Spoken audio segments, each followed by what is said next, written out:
day I have dared to put my thoughts on your pages.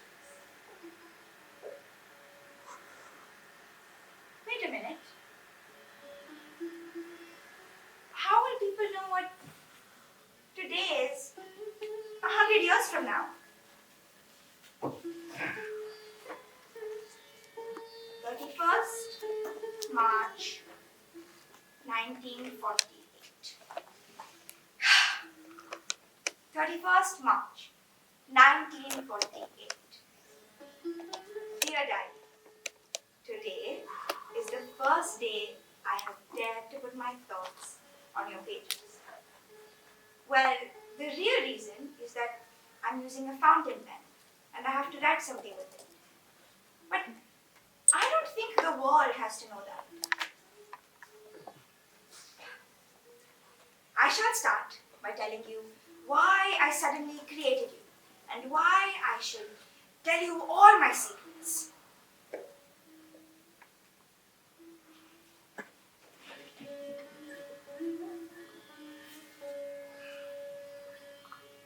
Recently,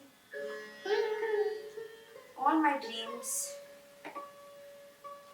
have been shattered. I can never be a singer like Noor Jahan. Hari's family is against me singing film songs. The other day they heard me humming a love song to Hari, and today they told him to tell me, oh, I must write more clearly. Open bracket. I got married to Hari 10 months ago. Close bracket. I came here to my new home on my 15th birthday. But maybe it isn't fair to tell you about my problems.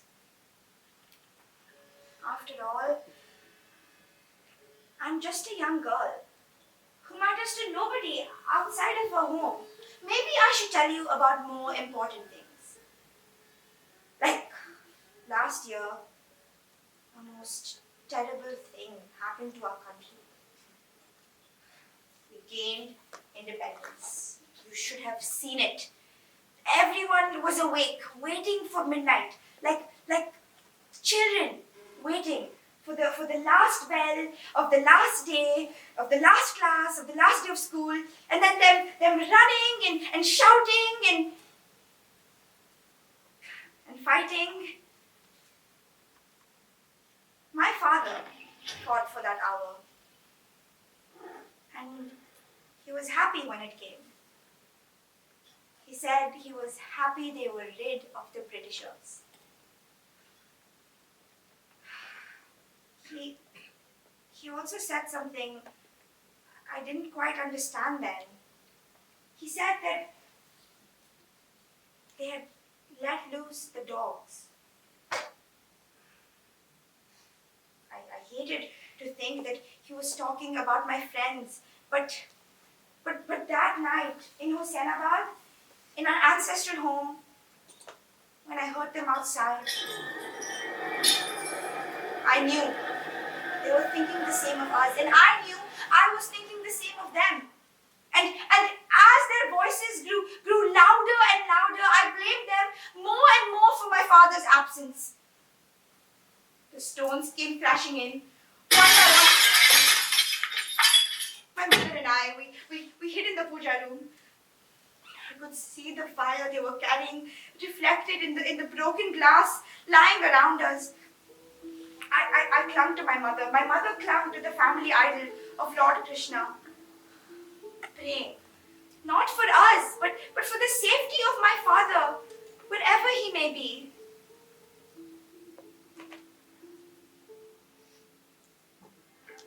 I looked at the idol, and suddenly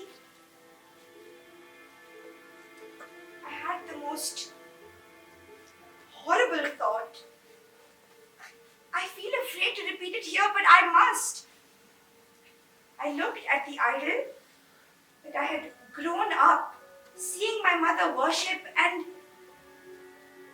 yet it was no different to the dolls that I had grown up playing with and thought they were real people. And then I knew. It was Krishna punishing me for being a non-believer. The stone hit our gramophone table, breaking it.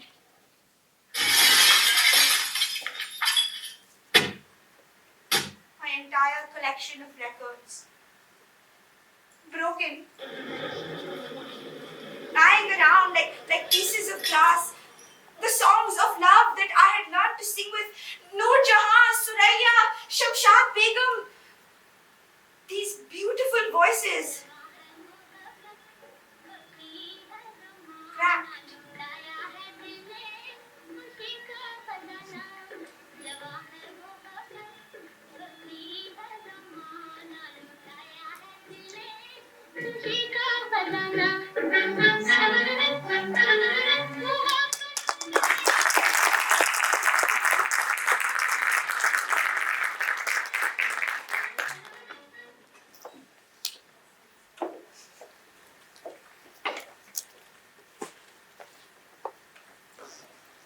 After 40 years, I opened my diary again. And I wrote dozen pages before, dozen pages now. A young girl's childish scribble, an old woman's shaky crawl. Yes, things have not changed that much.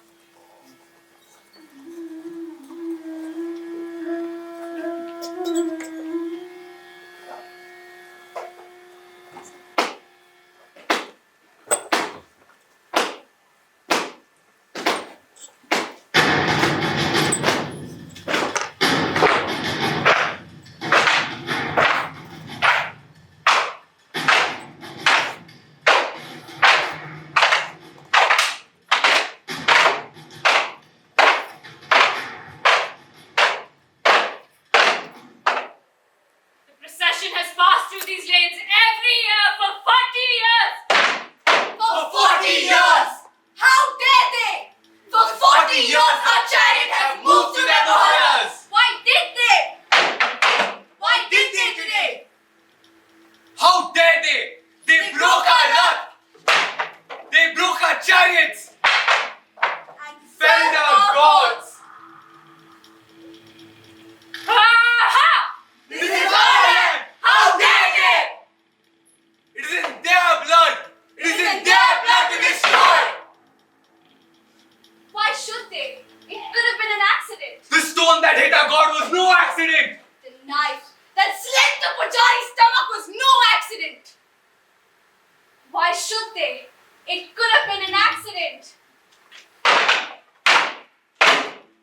Why should they? Why would they? It could have been an accident! No accident, no accident. The stone that hit our god was no accident! The knife that slit the Pujari's stomach was no accident! Why should they? Why would they? It could have been an accident! No accident, no accident. The stone that hit our god was no accident! The knife that slit the Pujari's stomach was no accident!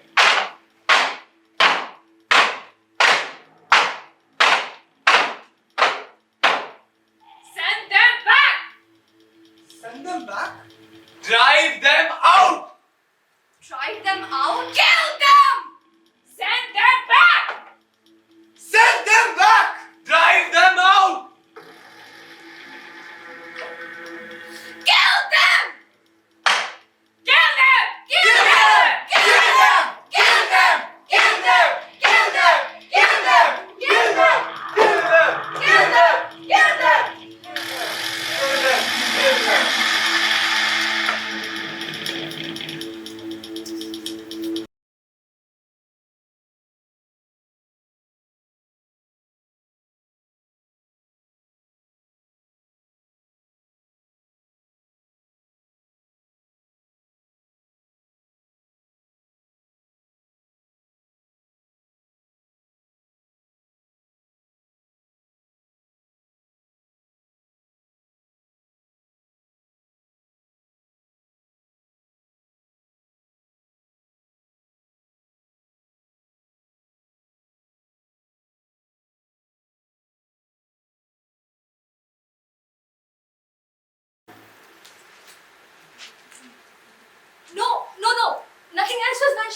English news.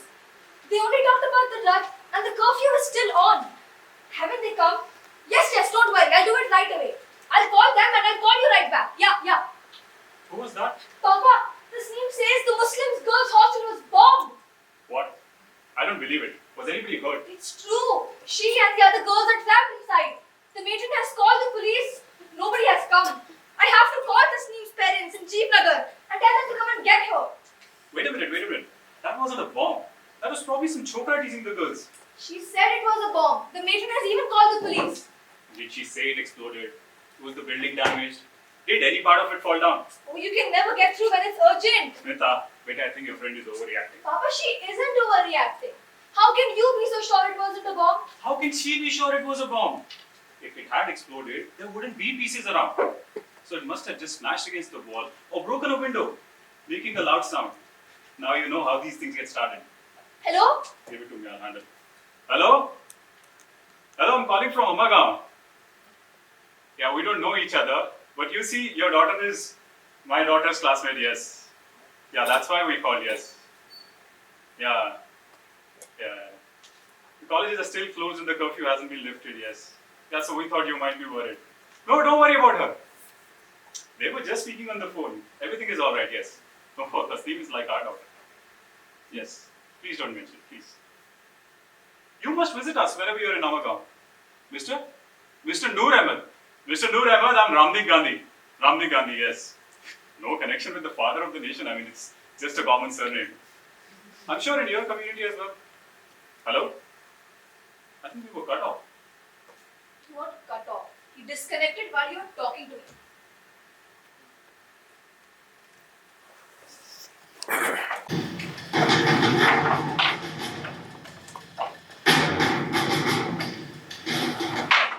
Why? Why did they today? Why? Why did they today? Why? Why did they today? Chariot fell in our street. Their God now prostrates before us. So they blame it on us. Was the chariot built by us? Blame the bill of those fancy thrones. A manufacturing defect. Doesn't their God have a warranty? We are neither idol makers nor breakers. But they blamed it on us. Why did they? Why? They say we raised their temples yesterday. That we broke their chariots today. That we'll bomb their streets tomorrow. Why? Why would we?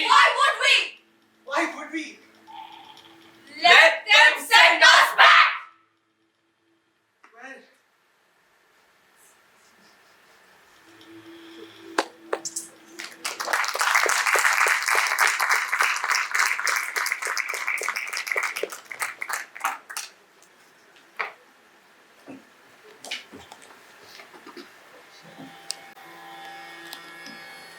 This time was the people with the sticks and stones.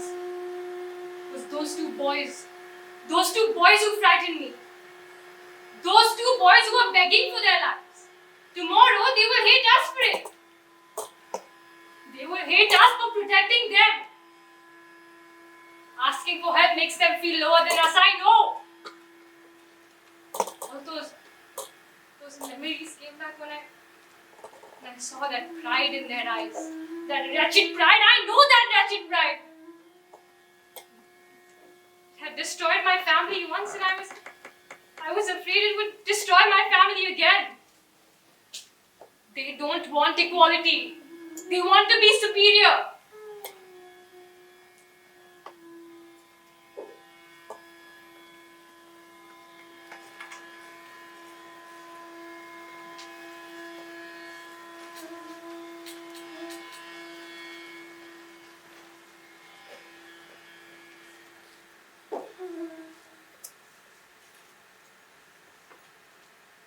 Smita, go to bar and sit with her till I call you.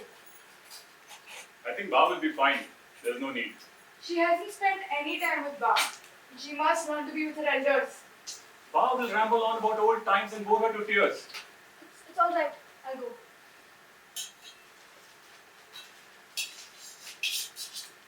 I don't like her listening to Ba. Why? Not now. Not when all this is happening. Ba will tell her what happened to her. And there's nothing wrong with that. Pa doesn't tell her everything. Good. If she did, it would be 10 times longer than the Ramayana. Pa does not know. Or she pretends she does not know everything. Ba will tell her about her times. What is wrong with that? And I don't want her telling my daughter that those people are all demons.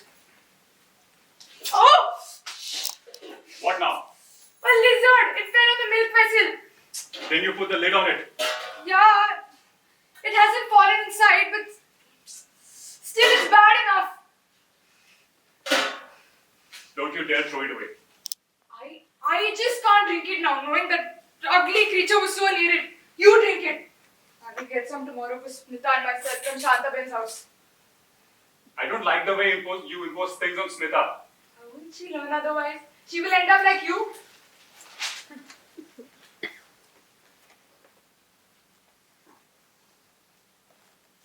Ba is resting now. Good. Now come and help me with the puja part. So much work. My head is going round, round, round. Nobody is asking you to pray all day. Who do you think is protecting this house? And who do you think is creating all this trouble? Who are you talking to, Anita? No one. Just a friend of mine.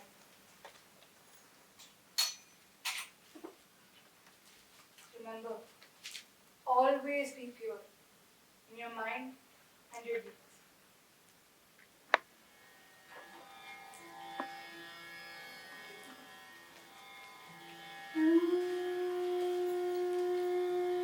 Aruna? Now what is it? I've kept your water near the bed. Have you locked both the doors? Why don't you go to sleep? Can't sleep. Has the curfew been lifted? No, not yet. Be careful. Aunt Krishna will protect us. Be careful! I said. The dogs have been let loose.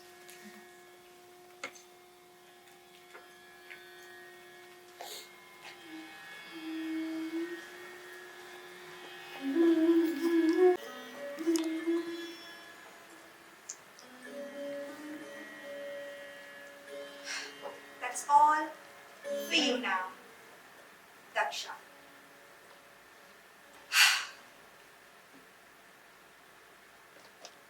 I can't use my new name, Hardika, to match with Hari. That's only for them. Anyway. Dear Diary, I have finally found some friends. There are 5 sisters from 5 to 16 living in our mohalla. Kanta, our maid servant, told me all about them. My favorite sister is Zareen, the oldest, the best. I have never met anyone as pretty as her. What a complexion! It's true that Khoja women are the prettiest in the whole world. I saw her at the market. She was on the other side, where they sell unmentionable things. On our way back, we passed her gully. I told the Tonga driver to go through that gully. I knew it was her house. Outside, there was an old man sitting on a charpai, smoking a hookah. Must be her father or grandfather. I only realized I was staring when he lowered his eyes out of respect for me. And then I heard.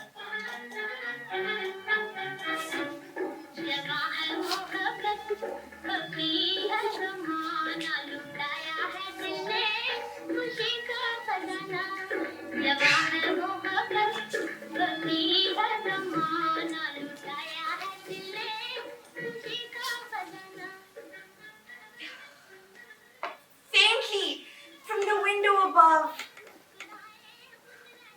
the voice of Noor Jahan.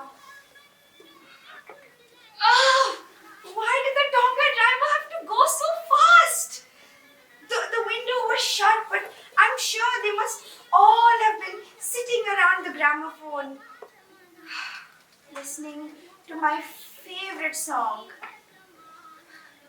I could barely hear it, but as we moved away from the window, I could hear it loud as if I was sitting next to the gramophone.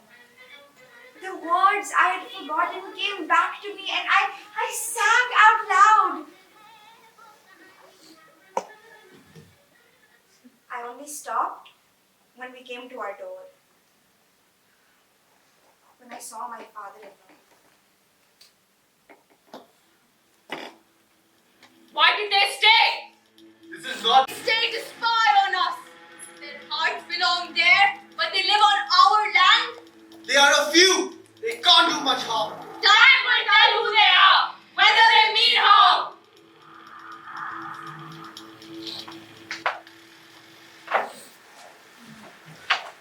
Shit. We're lost. Let's keep walking till we meet someone. Don't they suspect us? Pretend we know nothing. Don't worry. I know a lot of people in this town. Yes. And I hope we don't meet any of these people, you know.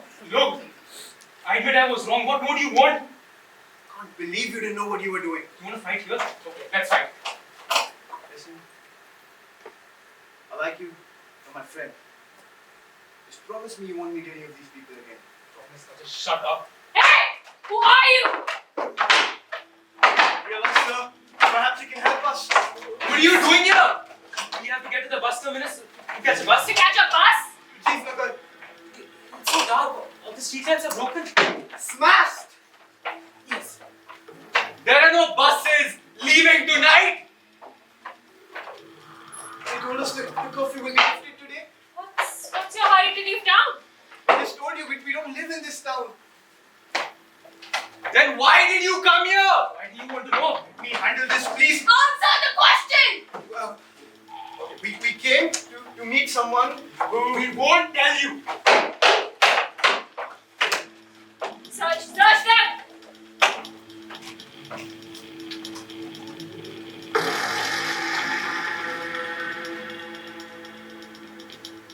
A bus ticket to Jimnagar. We just told you we don't. 22nd. They came on the 22nd. Something's fishy. Yes! There's a bad smell like a dead pig. Leave him alone. Even a day later, only I came on the 22nd. I came in the van. Don't you understand? What else have you got? Think we have very little money on us. Search them.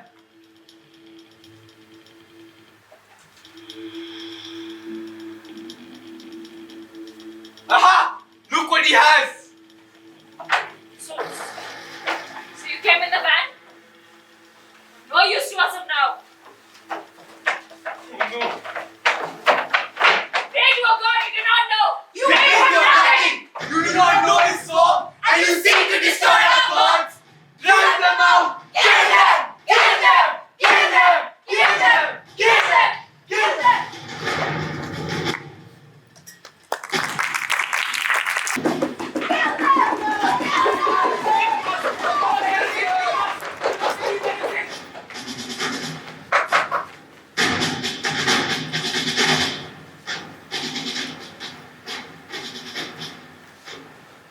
Please don't throw us out. He will kill us. Open the door. Why did he do it? Oh God, why did I have to suffer? Didn't he have any feelings for me? I just wanted them to be my friends. How could he let those people into my house? I hate this world. They killed his grandfather. They hunt us down. They're afraid of us. They beat us up. We are few, but we are strong. They're afraid of us. They beat us up. They want to hunt us down. They want to throw us out.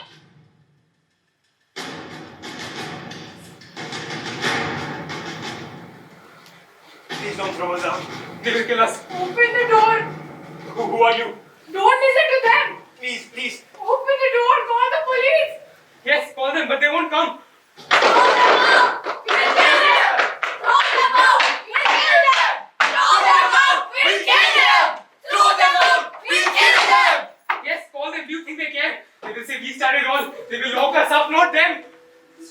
Throw them out. Kill us. Move away from the door. Sudha, go to your room and lock your door. Open the door. How can it be? There's no one there. They won't answer the phone. How can it be?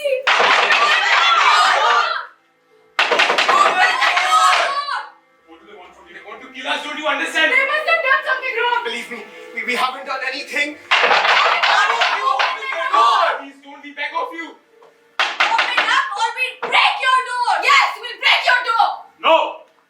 What harm have they done to you? Set an example Stop them. Stop them. before they do any harm, Kill them. before their passions inflame. Call them. So we may live in peace. We Who are right? And they, They who are wrong. Since we are right and they oppose us. if we are right, Do you doubt us? Your own people. I have the right to doubt which is my own. No, I will not open the door. Go You away. shall break in then. I stand in front of the door. If you break the door, you will kill me. What? You protect them. You're a traitor. Traitor. Go away. Leave us alone. Traitor. Traitor. There's nothing you can take from here without killing me first. Traitor. You are not one of us. We'll kill you too. Open the door. What are you saying? You are a family of traitors. Open the door and let them come take them. No, please, please. Give them to us and we won't do harm to you. Please do what they tell you. No. Give them to us. Give them to us and we won't harm you. They beat us up. We are badly hurt. They'll kill us too. No, they won't harm you, I know, believe me. Come on out. If you don't open the door, then hide. What are you trying to prove? We shall break in. Traitors. I have to protect them. I need to protect them. Traitor. How long can they hide? We shall wait. There There are are more of us. They will not dare to break them. Let them shout.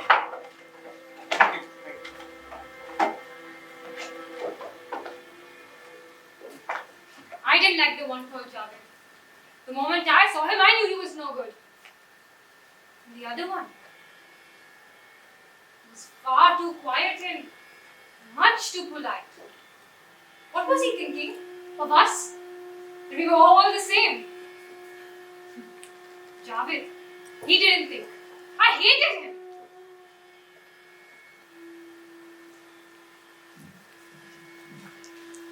They're maniacs, they'll kill all of us. Sit down. Are you hurt? It's okay. Are you sure? Let me see. They beat him black and blue. It's fine. I will be all right. Those bastards. Javi. I'm sorry. Why are you apologizing to me? Of course they're bastards. They beat you up, didn't they? What I meant was they are your own. Thinks we are all the same. No, that's not what he meant. You don't have to say sorry for me, okay? I'm sorry.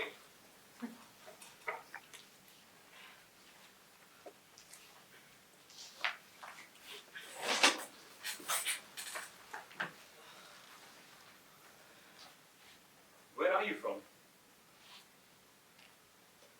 Jeevan. You're in college. Yes, I have just finished college and he, I dropped out. College dropouts. not me. You see, I have just finished and he. And I'm not a college dropout. I dropped out of school. Wow. What brought you to Amargaon?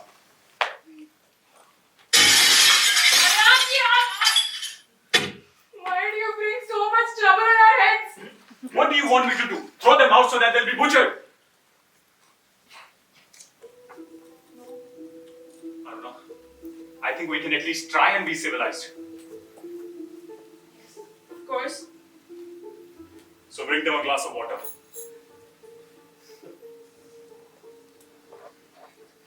It's okay. We're not thirsty. Don't get so defensive. I'm not being defensive. All I said was we aren't thirsty.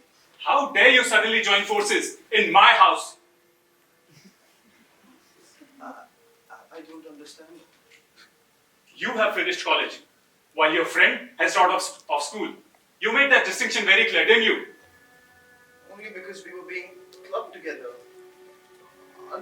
unreasonable. Or you resented being clubbed together. I am not a college dropout. Yet when you were uncertain about the reception you would receive here, you clubbed yourself together, unreasonably. You said, we are not thirsty. You spoke for the two of you. I didn't want to create an awkward situation where we wouldn't be served water and you would insist and...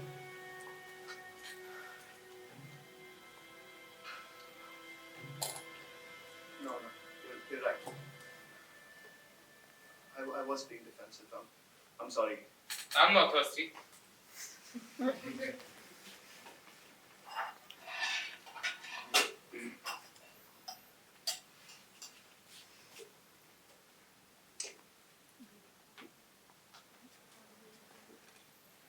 Thank you. Do you like some more? Not for me. Thank you.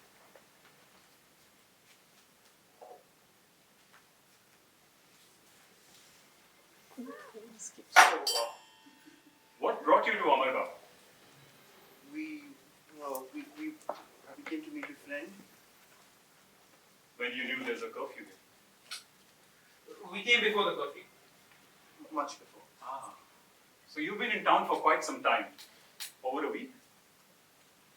Yes, we arrived on the death, around the death.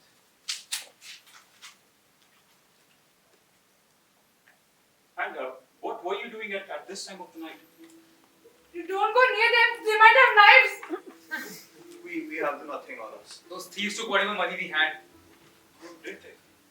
Yes. I see. You believe them. Of course. Why should I not? Of course you. Have you eaten anything? Are you hungry? I asked you a question. Are you hungry? Please, don't do this.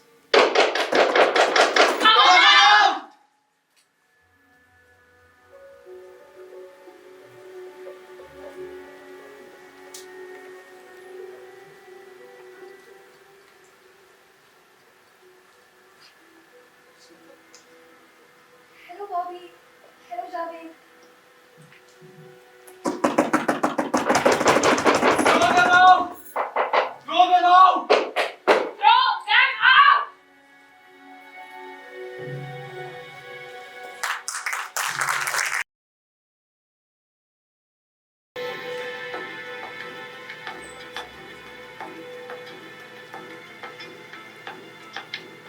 Ladies and gentlemen, that was the end of Act 1. Proceeding to Act 2.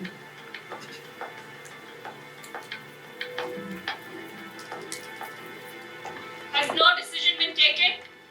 Our chariot lies broken in their streets, but we are not allowed to enter their streets? Of what use is this curfew when there is unrest in our minds? Have we let them insult us? To close our eyes while they stab us? Can we let this carry on? Are decisions being taken in our favor? Are decisions being taken? There's heartache. We doubt the leaders' intentions. They want our blood to boil. They have succeeded.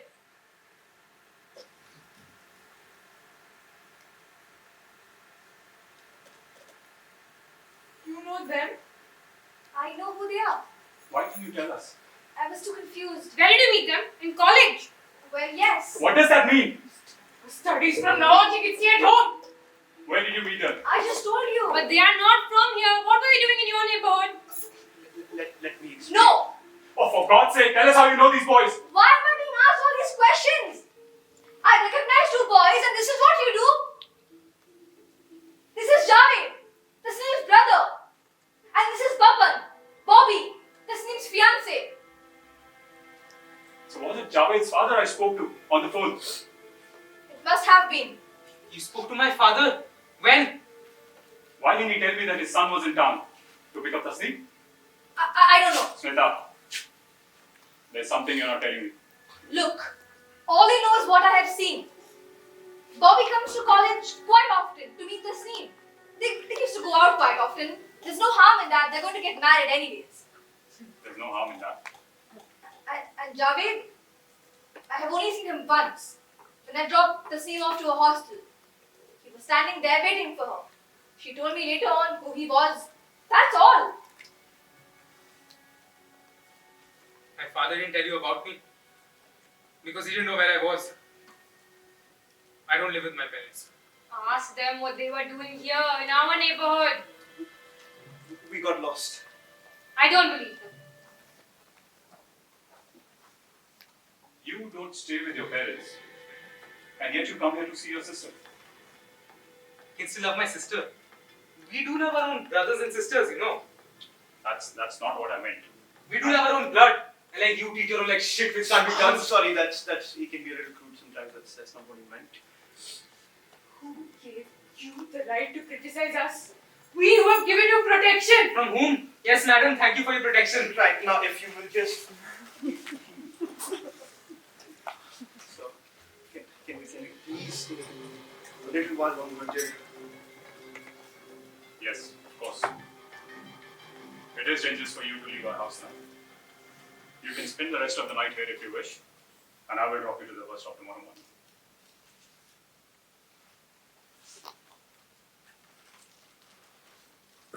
I'm sorry. What for? Why for being angry and ungrateful. I'm sorry. Don't apologize. That's the way you feel. No! He said it as if he were throwing a weapon at us. Dominic, give them pillows, blankets, bed sheets, whatever they want. Tomorrow morning, I want both of them out of my house. And that is the way I feel.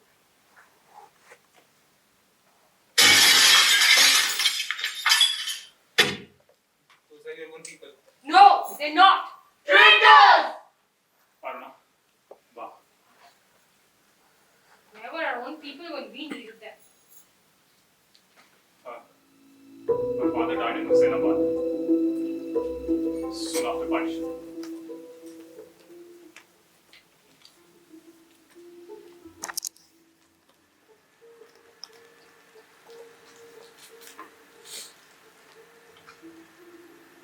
That night, I couldn't sleep.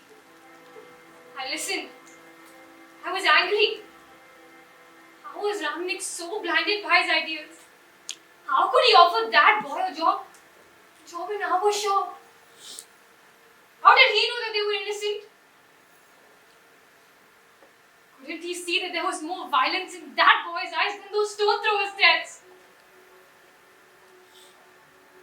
Ramnik wasn't just trying to save two boys from getting killed. This was something else he was trying to do.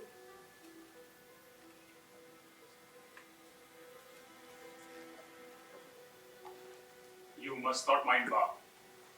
Old people are so rigid, and so are the young ones. I'll bring them some sheets and some pillows.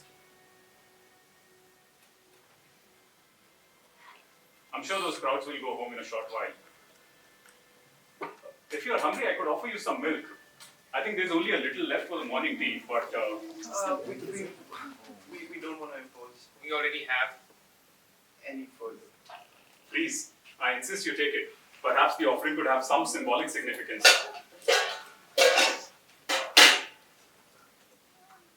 You know, I've always maintained that if you want peace, that is, if you treat peace as a commodity and you're looking for it, you will always find it hidden in the armpits of the majority.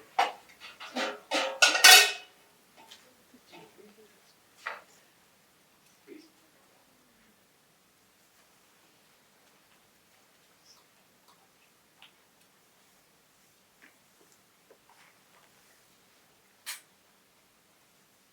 Bobby. Isn't that an unusual name for a... My name is Papan. So your friends in college call you Bobby? My friends in college called me Baboon. And you prefer Bobby over Baboon?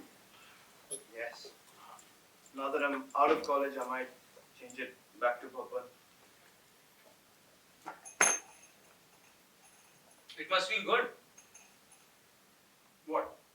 being the majority. Yes, I've never thought about it. About feeling good because you're the majority. No, about being the majority. But, sir, it's in your every move, you must know. You can offer milk to us. You can have an angry mob outside your house. You can play the civilized host. Because you know, you have peace hidden inside your armpit. I understand and I feel sorry. So, you were here when it all started. What? You know, the trouble. Oh, yes, we were here. Of course. Just 2 gullies away from us. We've never had this kind of trouble. It's a huge mohalla, you see, and it ends with our gully. My mother tells me there used to be just one Muslim family there before, and now? I mean, they've never bothered us until now. Are they bothering you now? Not me personally, but it's not right. What they did is not right. Yes, I see it all now. Huh? Could you please tell me what exactly happened? It's on the front page of every newspaper. I haven't read all the details. The Rath Yatra started as it does every year, a few hours before midnight, from Vishnu Mandir. It passed Nehru Place, Shanti Gardens, but the minute it reached Karim Bagh, the trouble started. Nobody knew how. Some say someone threw stones at the idol. Some say it was a sabotage. It's very unfortunate that the axle of the chariot broke right there in the middle of their mohalla. The idols were broken. And they haven't been removed yet. There was violence. Another chariot was to be brought to pick up the broken idols, but curfew was imposed and was refused entry. For some reason, those idols have been lying there for 4 days. Why did they do it? So clear to me now.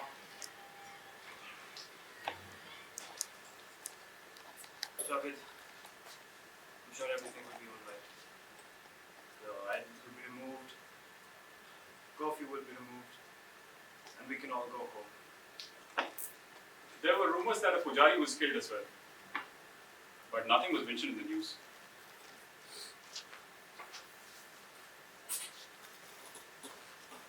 I'm sorry. We don't have any spare mattresses. You'll have to put up with a hard floor for a night. I'm used to it. Yes, I'm sure. What do you mean? He doesn't have a proper home. Oh yeah, you did say you don't stay with your parents. We came to Amalgam looking for a job. I came to help him. Perhaps I can help him. You know, I've got a sari shop in Kapda Bazaar. Not a very big shop, but it used to be. I could probably use your help. You know that shop, in fact, you can stand outside and you can handle those Bora and Memu Muslim. What do you say? It will be my pleasure. It will be my pleasure if you say, come on, please. You will love your job. No. No? No. You can't. What do you mean? You came to Amalgam for a job, did you? Yes, that's exactly what I said. Did you? What are you trying to say? Did you or did you not? Yes. Liar. Smita, Liar! don't. I know why she told me. You know nothing. Let her speak. What fools have you made of us? You are the victims and we are the offenders. What do you know of me? Only what my sister has told you. Is there more? Yes. Please, don't. There's more to it than what you know. Isn't that why he was thrown out of his house? No! He didn't leave them. His father threw him out. The Steve told me. Say it, I don't care. They hire him. They who? Those parties. They bring him and many more to the city. That's how he makes a living. He creates riots. He throws the first stone. You dictator after all. You promised her you wouldn't tell. She only told you because you promised. She was so sure you wouldn't. Traitor.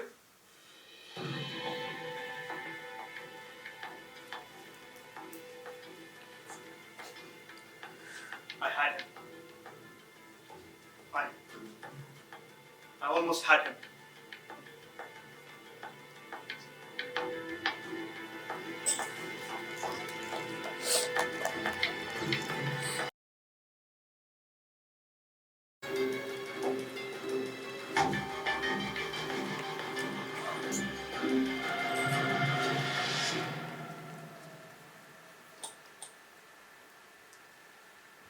Ladies and gentlemen, we begin with Act 3.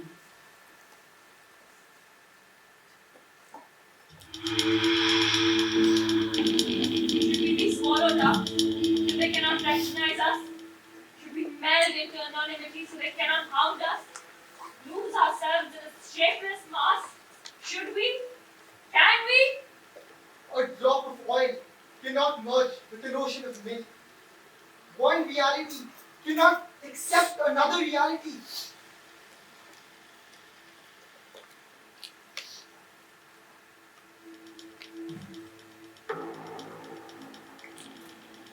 They won't believe you have changed. Have I changed? Why do you doubt it? I cannot think anymore.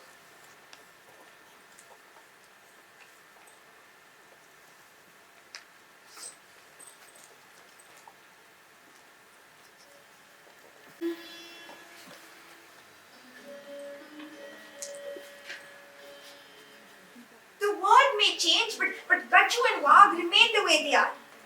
Hari's parents. Hari tells me that all the bad people have left for Pakistan. He has the brains of a silly goat.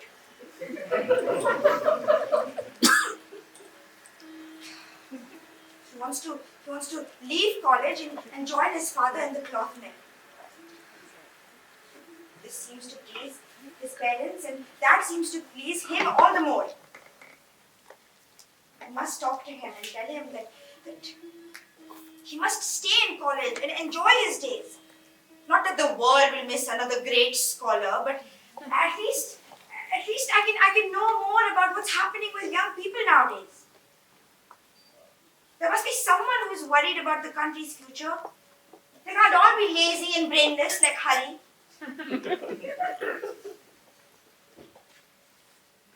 If Hari joins his father, he will be brainless and boring.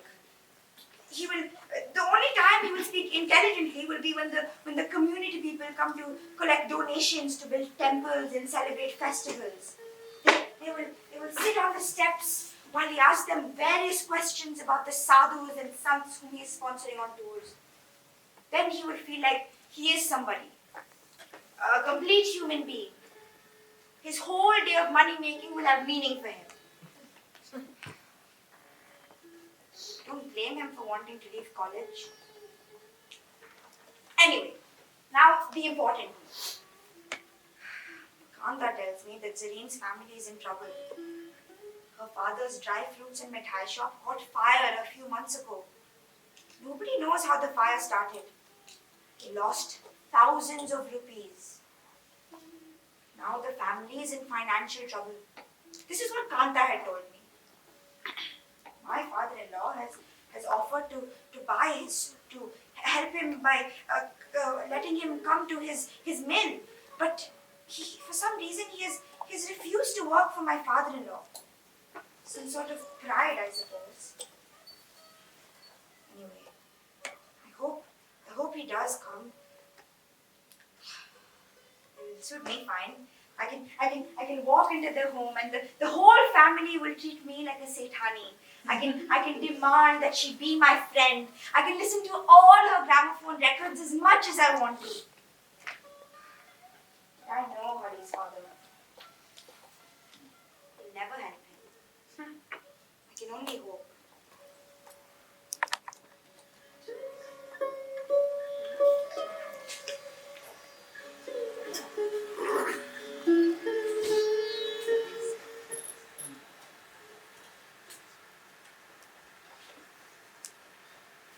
did you get out of it? I believed it was a cause for my people. How much did they pay you? Thousands. I got thousands, lakhs for doing it. Are you satisfied? That is what you want to hear. And to think of it, I offered you a job. All for money, in the name of a cause. I didn't ask you for a job. Please keep your job. I'm sorry, sir. That's not what he meant. Stop defending me. Do you think he cares? Yes, I care. It's you who are indifferent. You don't believe in anything except yourself.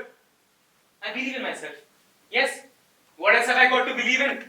It's people like you drag me to a corner and I have to turn to my religion, my faith. I have a lot to thank you for. At least now I'm not ignorant of my history and faith.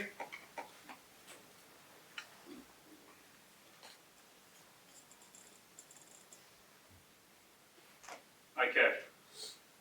I really do. If you want, you can come to my shop tomorrow and the job is yours. I want you to have that job, but you have to promise you will change your ways. If I say I've changed, will you believe me? And what makes you think I want your job? Why do you distrust us? Do you trust us? I don't go about throwing stones. But you do something more violent. You provoke. You make me throw stones. Every time I look at your face, my bile rises. Now you are provoking me. How dare you blame your violence on other people? It's in your mind. Your life is based on violence. Your faith is...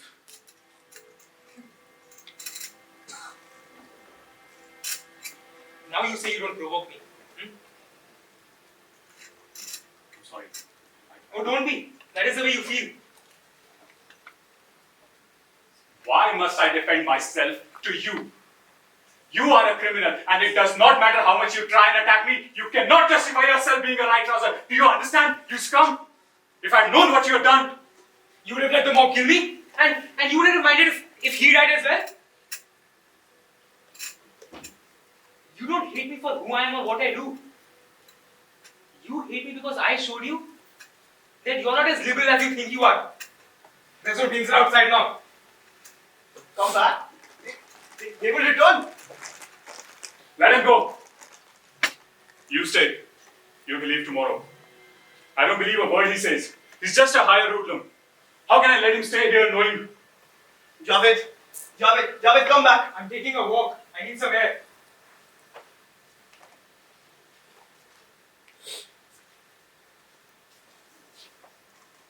He didn't do it for the money.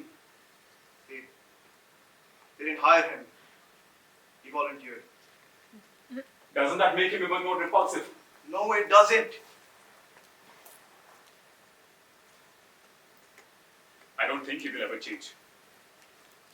But if you want, you can bring him to my shop tomorrow and he can take the job. You condemn him. You think what he's done is hateful. And yet you want him to work in your shop. Yes, Why? because I have to give him all the chances that I possibly can. Isn't that what a liberal-minded person would do? No, that's not the real reason. Then what is?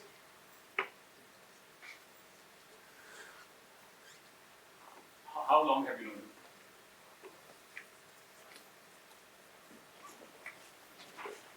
We grew up together.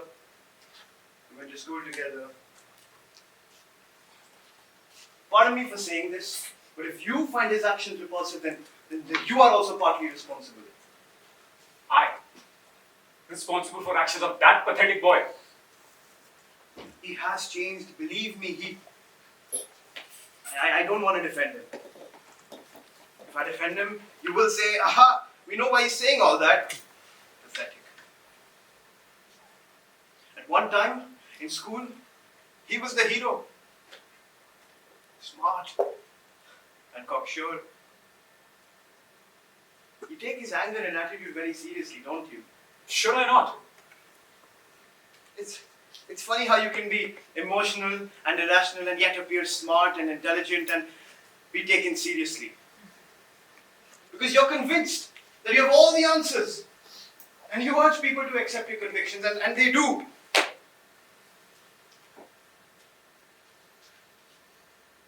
I always appeared stupid. in front of Javed. He loved playing the hero with the neighborhood boys, and he was.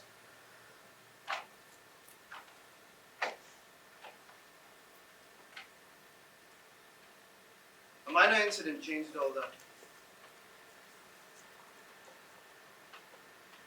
There may have been others that he didn't talk about. I don't really remember how it started. Oh, yes, there was a cricket match. Not much of a match, we were just playing cricket on the street, the neighborhood boys, and the postman was delivering the mail, and he was in a hurry, and he dropped one of the letters. He asked Javed to pick the letter up and give it over to the owner. Javed picked it up and opened the gate. Immediately a voice boomed. "What do you want?" I can still remember Javed holding the letter, mumbling something, his usual firmness vanishing in a second.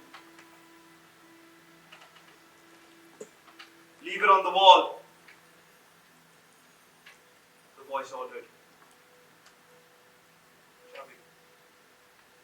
Javed backed away, really frightened.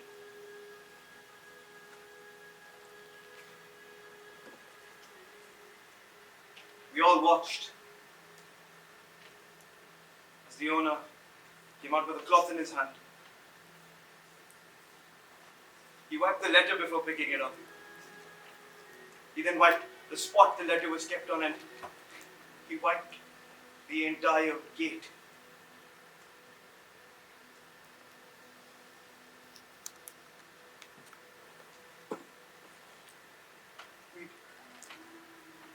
We heard a prayer bell ringing continuously. Not loud, but distinct. We heard the prayer bell so often every day of our lives that it didn't mean anything. It's a part of the sounds of the winds and the birds and the tongas. It didn't mean anything, but at that moment, we all heard only the bell.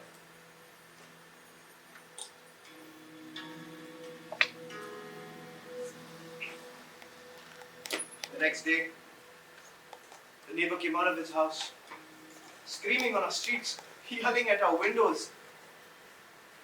He was furious, tears rolling down his face, and I couldn't understand a word he was saying.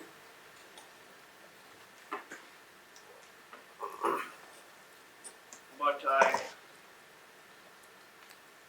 found out later, someone had dropped pieces of meat and bones into the neighbor's backyard.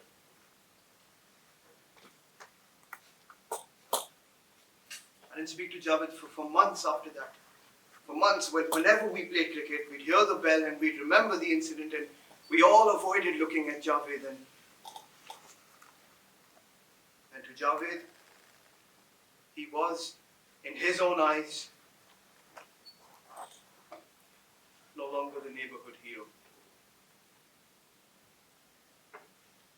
How did you feel then, when you heard the bells? Angry. As angry as Javed? Yes.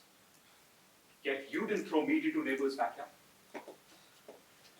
That's because I was ashamed of being who I was. He wasn't.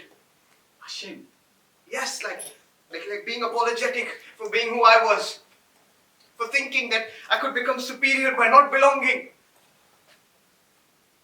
Nobody called me baboon in college. I chose to be called Bobby. You were still ashamed. Yes. And we are to blame. In a way, Yes, partly. You make me feel like a criminal in my own house. Home or not. If you're guilty,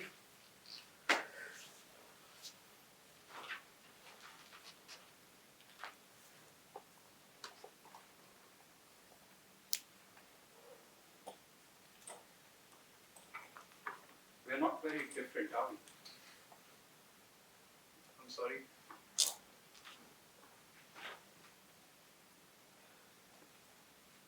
We both feel shame.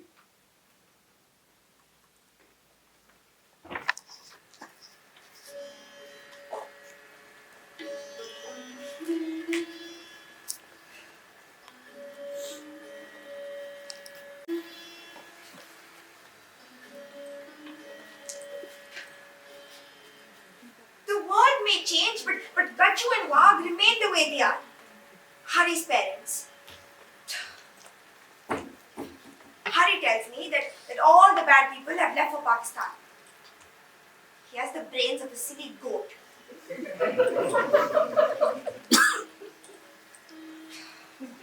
He wants to leave college and join his father in the cloth mill. This seems to please his parents, and that seems to please him all the more. I must talk to him and tell him that he must stay in college and enjoy his days.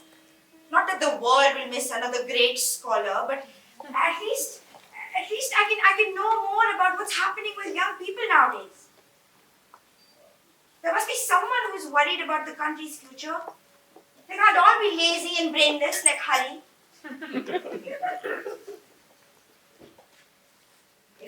If Hari joins his father, he will be brainless and boring. The only time he will speak intelligently will be when the community people come to collect donations to build temples and celebrate festivals. They will sit on the steps while he asks them various questions about the sadhus and sants whom he is sponsoring on tours. Then he will feel like he is somebody, a complete human being. His whole day of money making will have meaning for him. Don't blame him for wanting to leave college. Anyway, now the important news. Kanda tells me that Zareen's family is in trouble. Her father's dry fruits and mithai shop caught fire a few months ago. Nobody knows how the fire started. They lost thousands of rupees.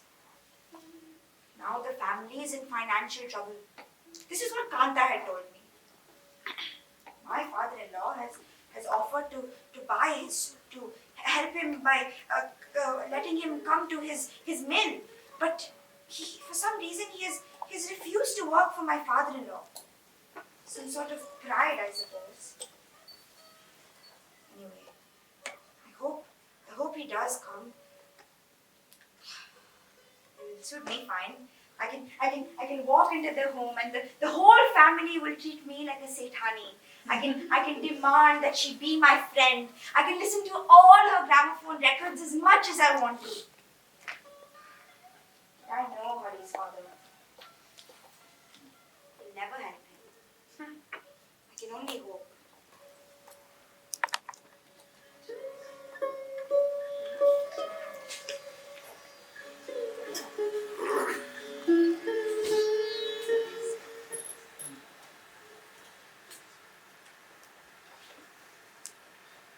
What did you get out of it? I believed it was a cause for my people. How much did they pay you? Thousands. I got thousands, lakhs for doing it. Are you satisfied? That is what you want to hear. And to think of it, I offered you a job. All for money, in the name of a cause. I didn't ask you for a job. Please keep your job. I'm sorry for this. That's not what you meant. Stop defending me. Do you think he cares? Yes, I care. It's you who are indifferent. You don't believe in anything except yourself. I believe in myself. Yes. What else have I got to believe in? It's people like you drive me to a corner and I have to turn to my religion, my faith. I have a lot to thank you for. At least now I'm not ignorant of my history and faith.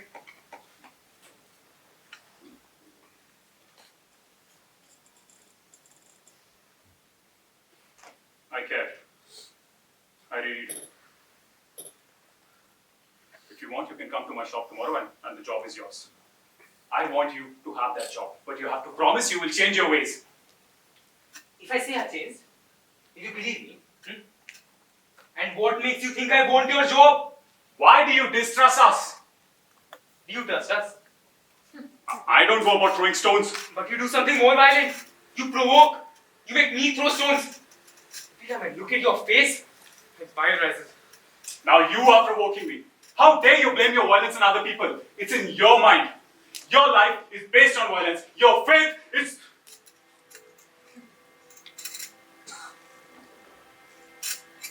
Now you say you don't provoke me. I'm sorry. Oh, don't be. That is the way you feel. Why must I defend myself to you? You are a criminal, and it does not matter how much you try and attack me. You cannot justify yourself being a right trouser. Do you understand, you scum?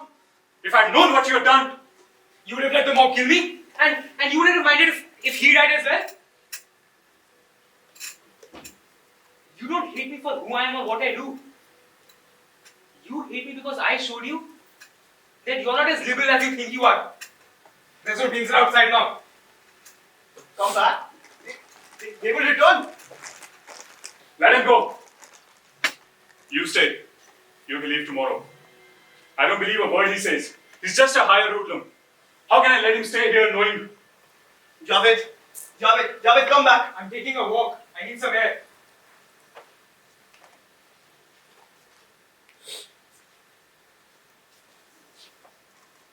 He didn't do it for the money. They didn't hire him. He volunteered. Doesn't that make him even more repulsive? No, it doesn't.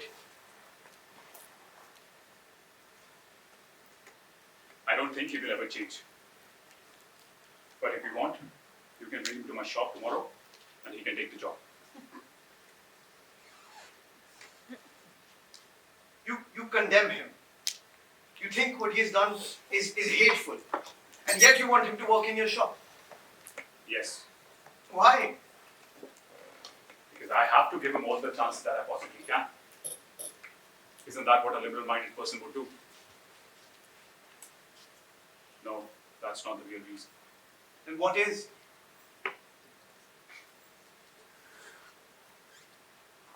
How long have you known him?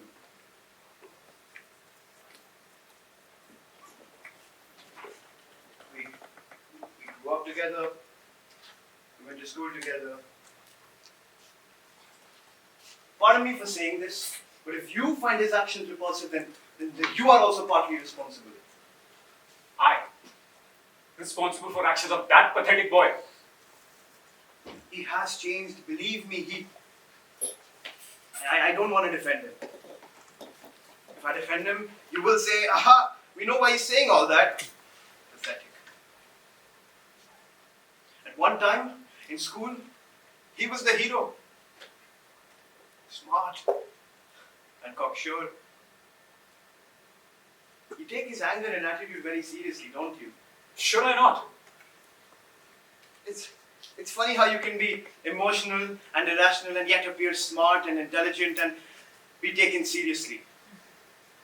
Because you're convinced that you have all the answers. And you urge people to accept your convictions, and they do.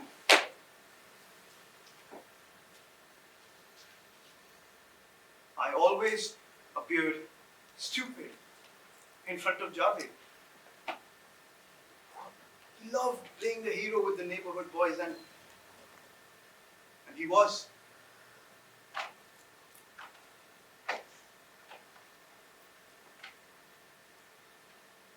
A minor incident changed all that. There may have been others that he didn't talk about. I don't really remember how it started. Oh, yes, there was a cricket match. Not much of a match, we were just playing cricket on the street with the neighborhood boys, and the postman was delivering the mail, and he was in a hurry, and he dropped one of the letters. He asked Javed to pick the letter up and give it over to the owner. Javed picked it up and opened the gate. Immediately a voice boomed. What do you want? I can still remember Javed holding the letter, mumbling something, his usual firmness vanishing in a second. Leave it on the wall, the voice ordered. Javed backed away, really frightened.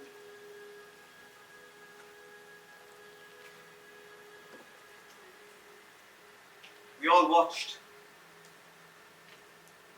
as the owner came out with a cloth in his hand. He wiped the letter before picking it up. He then wiped the spot the letter was kept on, and he wiped the entire gate.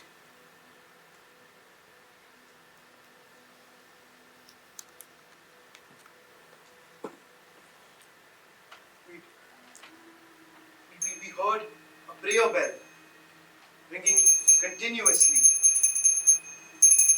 Not loud, but distinct. We heard the prayer bell so often, every day of our lives, that it didn't mean anything. It's a part of the sound of the winds and the birds and the dongas. It didn't mean anything, but at that moment, we all heard only the bell.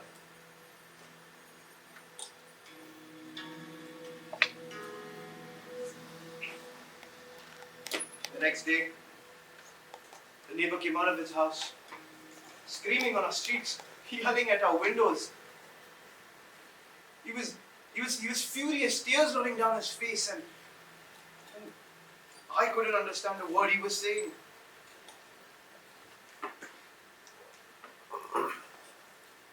But I found out later,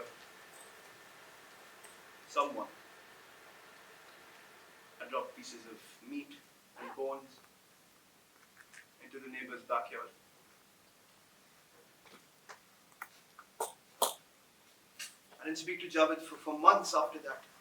For months, whenever we played cricket, we'd hear the bell and we'd remember the incident, and we all avoided looking at Javed. And to Javed, he was, in his own eyes, no longer the neighborhood hero. How did you feel then, when you heard the bells? Angry. As angry as Javed? Yes. Yet you didn't throw meat into neighbor's backyard. That's because I was ashamed of being who I was. He wasn't. Ashamed? Yes, like being apologetic for being who I was. For thinking that I could become superior by not belonging. Nobody called me baboon in college. I chose to be called Bobby. You were still ashamed. Yes. And we are to blame. In a way, yes, partly. You make me feel like a criminal in my own house. Home or not. If you're guilty,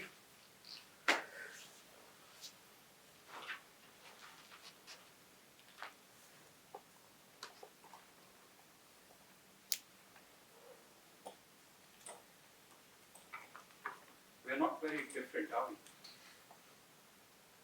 I'm sorry.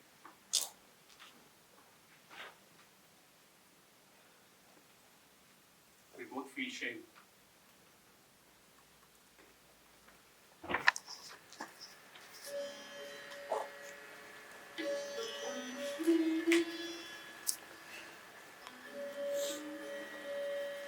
Their house. I finally went to their house. I got a good excuse. Kamta told me that Zareen's mother was doing some embroidery. To meet household expenses, I suppose. Celine's father now spends all his time at home smoking a hookah and collecting all his community people. He's actually telling people that his shop was burnt down on purpose. Nobody believes him, of course.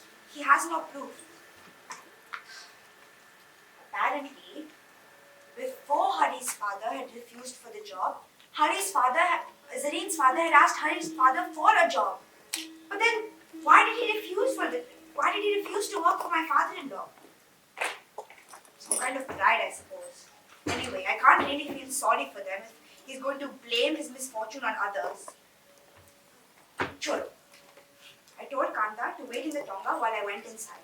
I didn't want her repeating everything I said and did to Gaju, Hari's mother. Zareen's mother met me at the door. We went inside. The house wasn't very different from ours. She took me into a room inside, and there was Zareen, sitting there, doing her embroidery. Everything was fine. I gave Zareen's mother the sari I wanted her to embroider. Any design she pleased, I told her. Zareen and I talked and laughed for hours until I mentioned the gramophone. I told her my in-laws don't allow me to play the gramophone. She laughed at me and she took me upstairs. She asked me what I would like to listen to. Noor Jahan, of course. She seemed pleased with my choice. And she wound up the machine.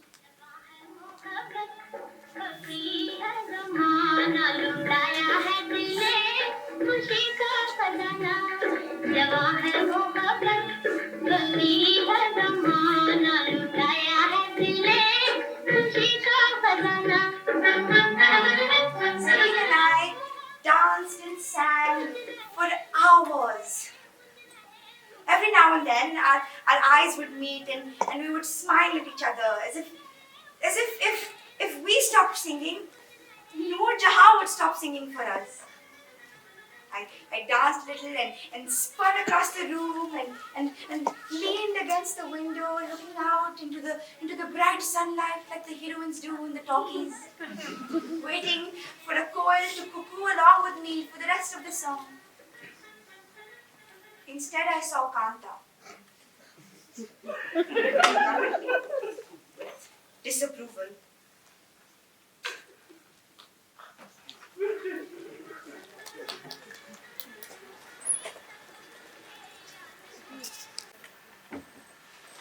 Is anybody outside?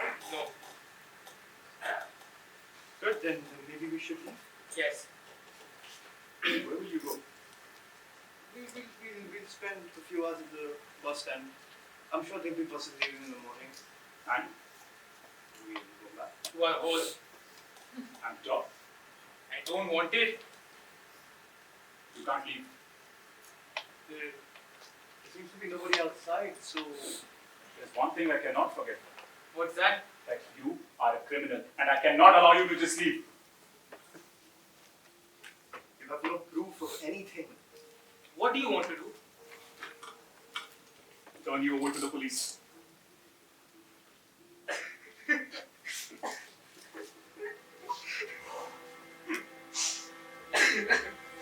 Turn me over to the police. I didn't know the idea of going to jail would sound so funny to you. Pardon us. That was very naive. You mean they won't arrest you? Arrest me. When they've been looking the other way all along. How do you think we got into the street? In their vans. They will arrest me, don't worry. To please people like you. And a few innocent Muslims to please everyone. Then perhaps I should throw you to the mob. Perhaps you should. They seem to have disappeared. Maybe they had been paid overtime and they attacked us. Not very systematic, you know. Next time, they should have a round of introductions. So we don't end up killing each other. At least not unintentionally. You want to throw me to the mob? I'm a part of it. You've been protecting me. For people like me. I'm no different from them.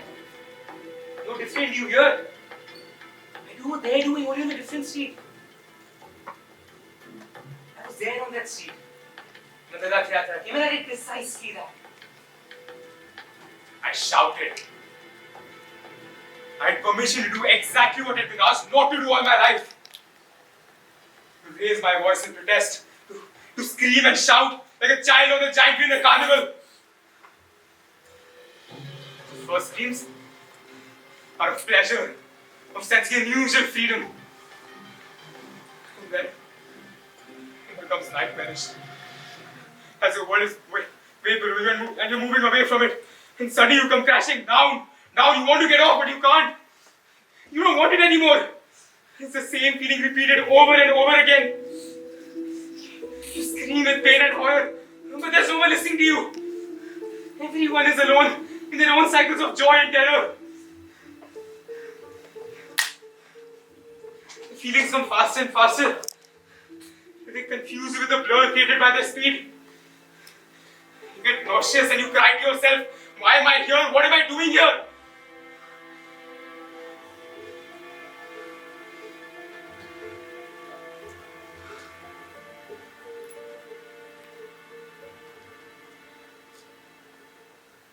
That's where it gets over. And you get off. And you're never sure again. It's a terrible feeling. Being disillusioned. Don't we all have anger and frustration? Am I so unique? Now that I'm alone, I hate myself. It was different when I used to attend the meetings.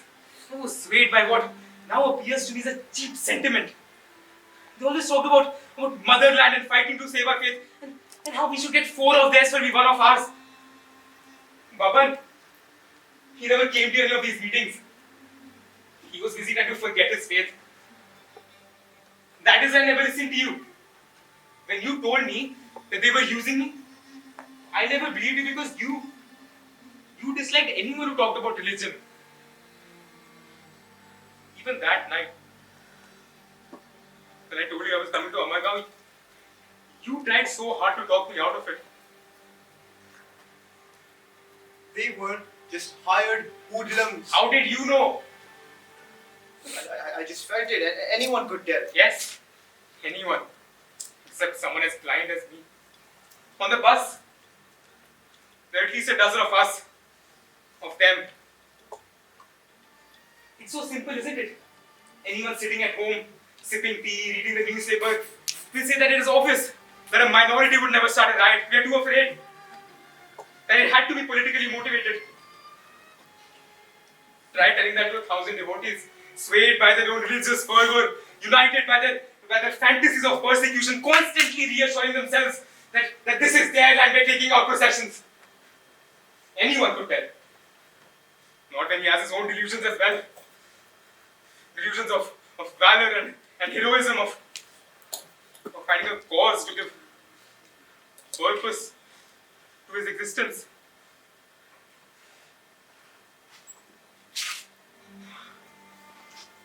I arrived in Amargaon in the afternoon.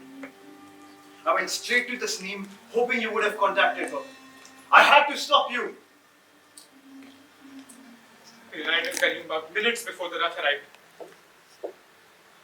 I saw you get off the van. I knew they would bring you there. We took our position in the crowd. We heard the chanting and the drum beats first.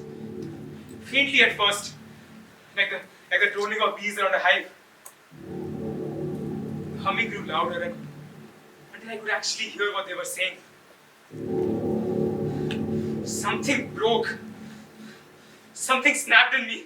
I called out to you, but you were in a trance. I could see them. Here's my chance. Now's my chance. I pushed the crowds to get to you. There were too many people. I saw the procession. I saw the people, not the chariot. I didn't see the gods that were built so big they needed hundreds of people to pull them on a street. I saw the people struggling with their gods, prodding them to wipe us out of existence, pushing their gods forward, urging them to go kill, stop them. They There were too many. I couldn't reach you. Stop them! Send them back! The crowds are with us! I- Send them back! Drive them out of our mahalla! I hit him hard. How dare they! I was near him. I screamed at him. Stop it!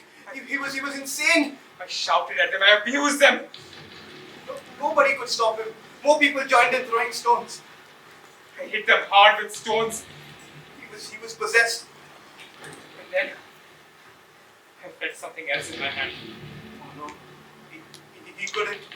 I had power. I held him back. I put my arms around his waist. I was dragged by his force. And I moved forward, holding the knife close to me, not letting go. I moved to the chariot, pushing people away.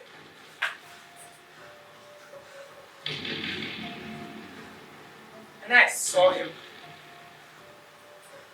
I saw the pujari ring in the bell. There was chaos all around. I saw the pujari frightened in his face as he turned away. And I was in a carnival again, on that giant wheel, screaming with pleasure. I came crashing down. I wanted to get off, but I couldn't. The pujari backed away. His last words were his God's name. He looked at the knife in my hand. As I lifted above the heads around me, he begged for mercy. But I couldn't hear him at all. There were screams all around, and I was screaming too, but no longer with joy as the fear came faster and faster, confusing me. I got nauseous and I cried, "Why am I here? What am I doing here? Get me off! I want to get off!" I was so close and I could have.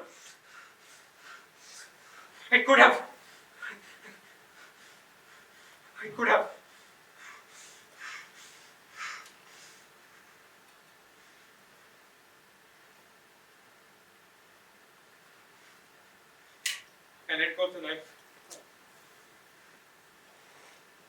The knife fell to the ground. The joyride was over.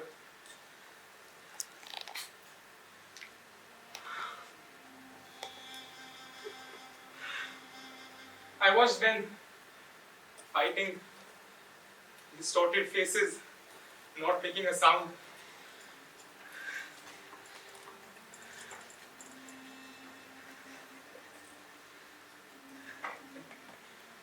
And I watched. Someone picked up the knife and pierced the pujari. I watched while people removed part of the chariot as planned. The pujari fell to the ground. The carnival continued.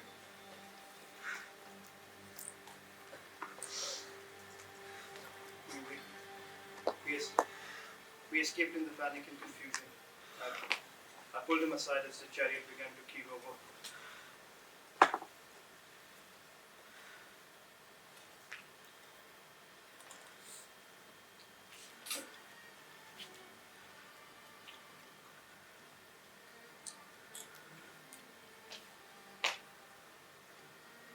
You're brave. Not everyone can get off that. For some of us, it's not even possible to escape.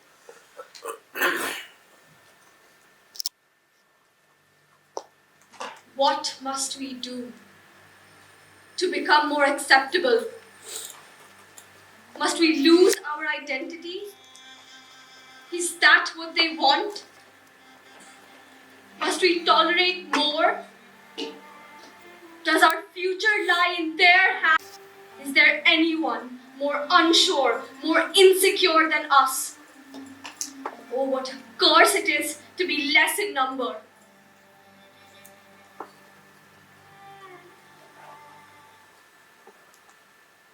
I'm sorry, Javed. I shouldn't have said something. I promised to keep a secret. It doesn't matter. But still, Is it safe to go outside? Yes. Yes, it is. Good, we can at least fill up some drinking water from the outside tap and... We can help you. What? Fill up drinking water. Bobby and me can. I'm sorry. I know.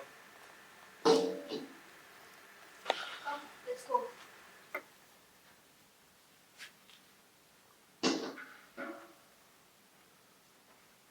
Please, try to understand. We have nothing against you. It's just that we have our ways and our customs and we're all equal. There is no doubt. We respect your religion and we wish you well. Why, we have so many friends who are...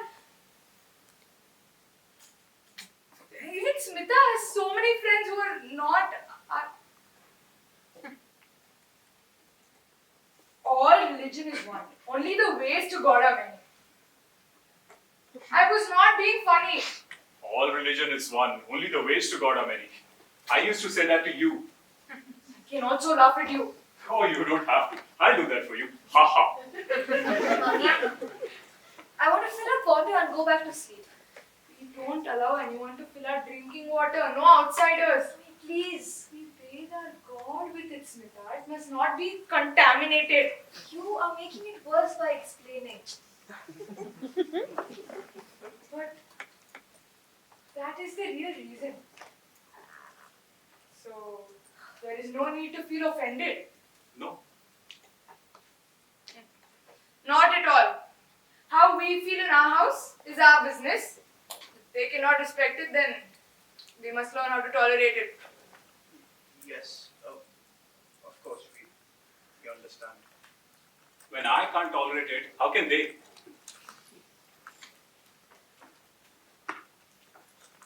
Mommy, thank you for making me feel like a rat in a hole.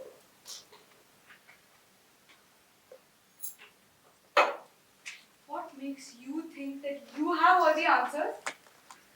Don't you have any respect for who you are?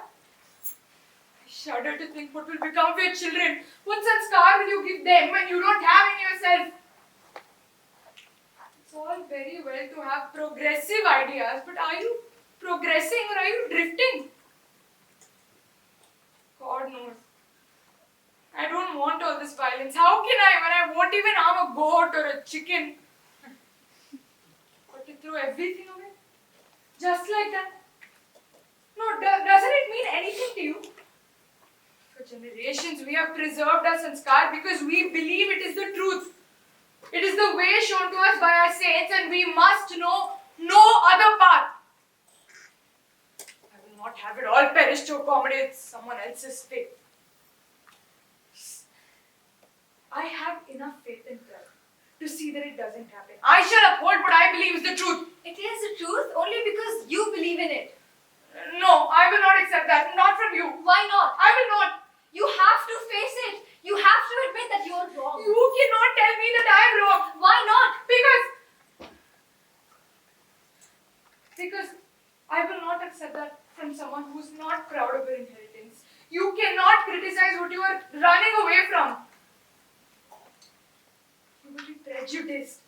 How can you expect me to be proud of something which stifles everything else around it? It stifles me. Yes, maybe I am prejudiced because I don't belong. But not belonging makes it so clear. I can see so clearly how wrong you are. You accuse me of running away from my religion. Maybe I'm embarrassed, Mummy. Yes, maybe I shouldn't be. What if I did what you do? Praying and fasting and purifying myself all day? Would you have listened to me then if I told you you were wrong? You would say yes, because you were certain I wouldn't do that then. Alright, so we both are prejudiced. So what do you want to do now? Shall we all go back to sleep?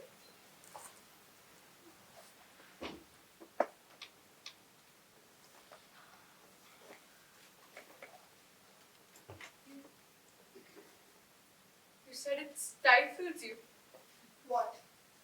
Does being a Hindu stifle you? No. Living with one does.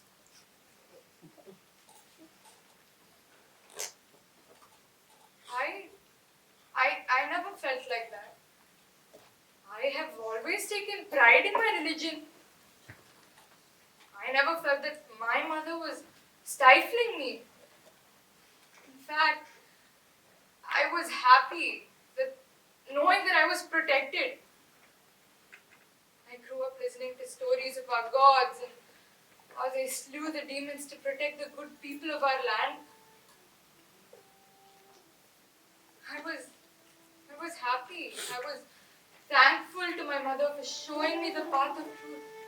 I was truly happy. And so you feel threatened. Threatened? Why should I feel? Because you know that they don't believe in all the things that you feel are true. Doesn't that make your faith that much more weak? Do two young boys make you so insecure? Come on, Mummy. This is a time for strength. I'm so glad these two dropped in. We would have never spoken about what makes us so different from each other. We would have gone on living our lives with our petty similarities.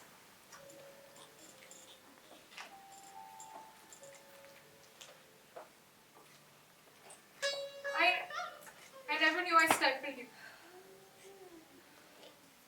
I didn't mean to hurt you. But I can't help it if you are. I'm not sorry. I said it. I'm glad.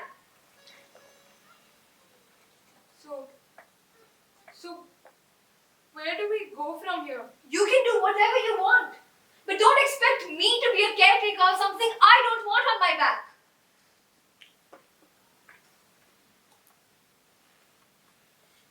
Someday,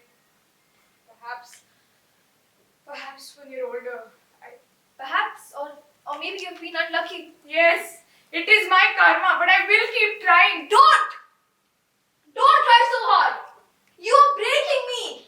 Ever since I was small, you've been at me to go to the temple, make garlands, listen to you reading from the Gita. I love you, Mummy. That's why I did that. I listened to you and I obeyed you. I tolerated your prejudices only because you're my mother. Maybe I should have told you earlier. But I'm telling you now, I can't bear it. Please don't burden me anymore. I can't take it.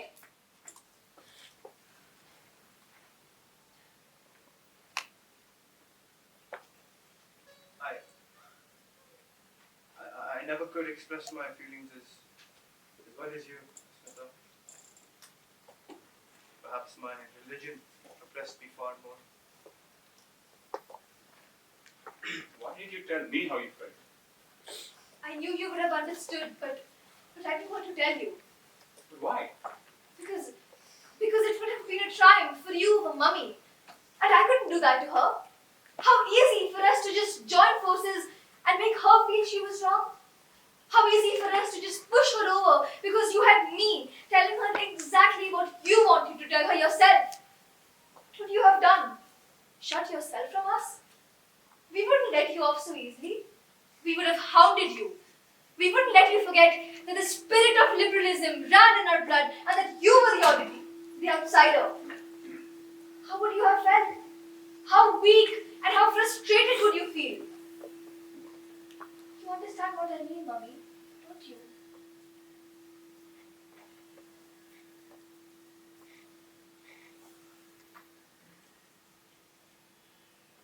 Come, it'll soon be morning. After we fill up some water, we can sleep for a while. Then we can make some breakfast for them and say our goodbyes. Come. Or should I ask them? But not God's vessel. You fill that up. Right. He is more touchy than we are. You know we aren't exactly falling over each other to fill water for you.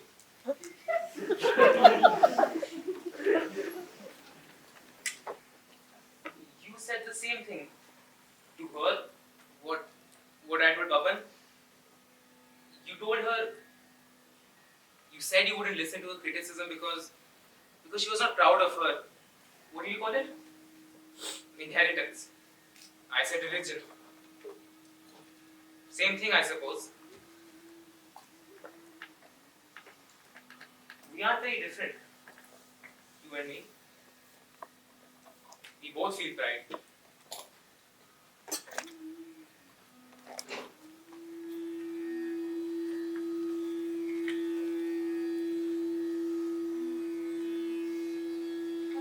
bad person? I always thought I was a good person. And you always thought we were the bad ones.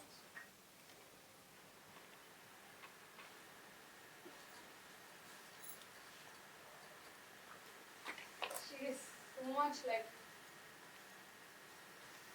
rebellious. She really got me now.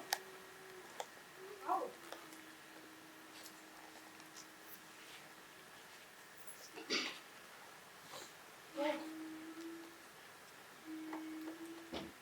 So it was true. You would have felt triumphant if you knew she was more like me. Yes. I didn't even know I was fighting against you. Neither did I.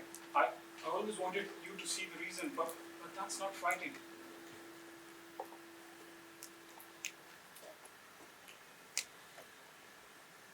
But now it seems there's more than just that. Yes. What? Whatever it is, it has got nothing to do with you personally. Then what is it?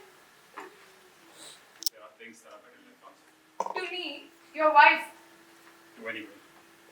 What do you mean? I only want to know why you hate me so much. It's not you! Then what is it? You remind me of them. Who? Why can't you just take the job and be done with it?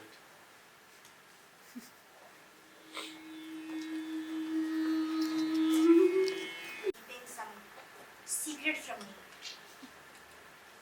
Last night, when I was cutting their supari, Hari was looking at me very strangely. The reason he was looking at me so strangely was because I had asked him why they can't give Zareen's father a loan or something to start off his business again, since he didn't want the job we had offered him. When Hari is nervous, he chews on his collar. I saw him instinctively looking for his collar, but then he quickly checked himself and bit his lip instead. He also said something very strange. He said that they hadn't offered Zareen's father a job. In fact, he hadn't even asked for one. Then why did he come to the mill? I questioned him. And that is when, for the first time, he shouted at me. He shouted so loudly, he sounded just like his father. And he called me names. Names that are too shameful to mention to you.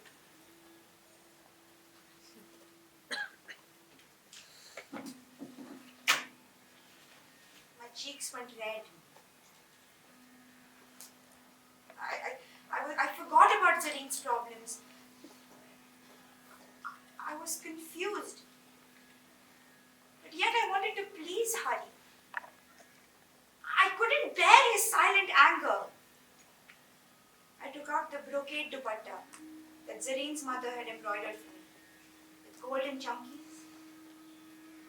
Draped it around me like I imagined the girls in the Mughal courts would. Hari smiled at me. He beckoned me to lie beside him. And I did. My cheeks went red again. Not with anger, but with shame at myself.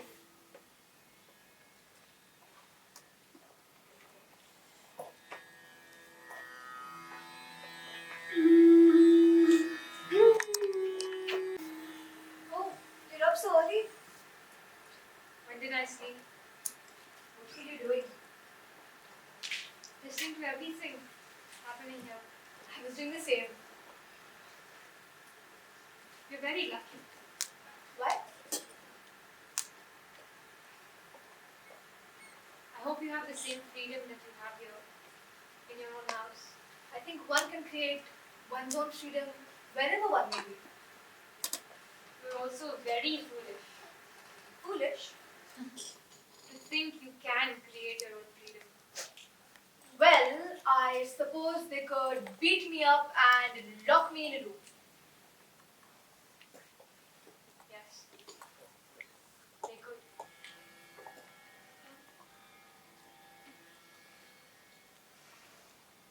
You're right.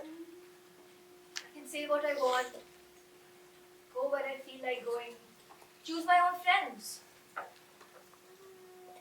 Yes. Dadi, it must have been very different in your time, huh? It was. But I said what I felt. I went wherever I wanted to go. Chose my own friends.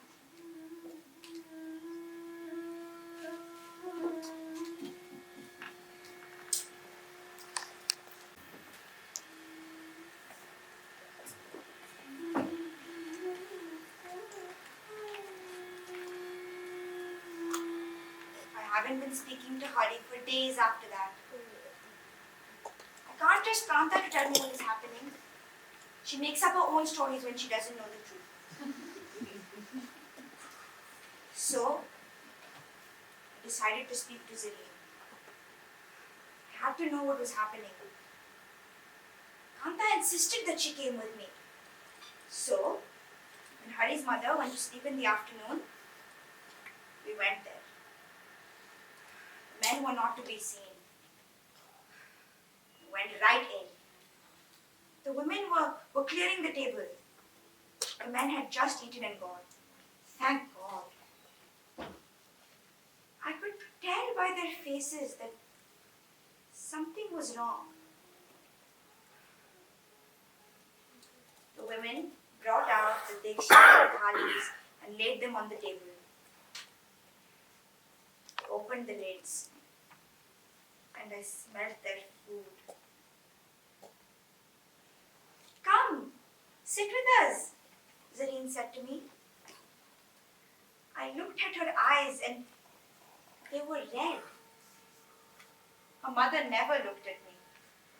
Her sisters sat with their heads bent as if they were looking at their reflections in the plates. I could tell that something had happened. How cruel could she be? Asking me to sit with them? She knew I wouldn't. She wanted me to go away. I sat with them. I kept my hands to myself and I sat with them.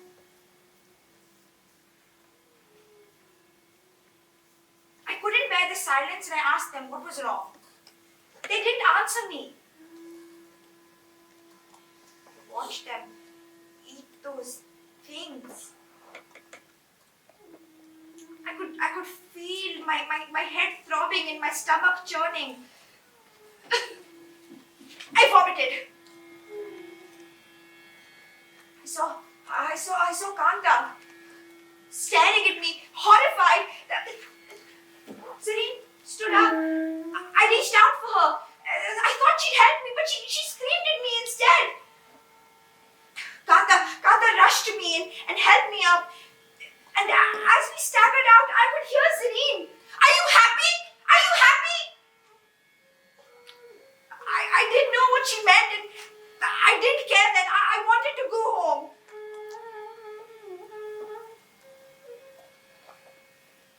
Later I learned that Hari and his father had actually felt sorry for them and had even offered to buy their burnt up little shop. Zareen's father wanted much more than what they offered. And so the resentment. What wretched people. So much fuss over such a small matter. I hate people with false pride.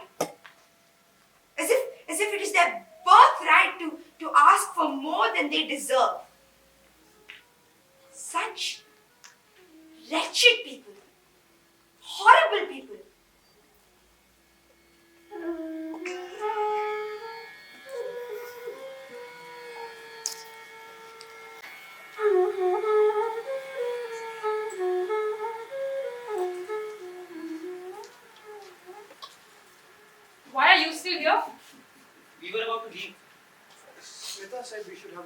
breakfast and then... You will have to wait till Arunda finishes her puja. He could leave now. Wait. Have you ever thought of going to Pakistan? No. Why not? I prefer Dubai. There you can live the way you want, without blaming other people for your failures. Yes. You're right. You should have done that years ago, Yes. You're right. like we did, many years ago. Me and my family, we left Hossainabad. My father, he died in Hossainabad. Do you want to know how? It doesn't concern us. It doesn't concern you. What and who does it concern? I don't know, but it does not concern us.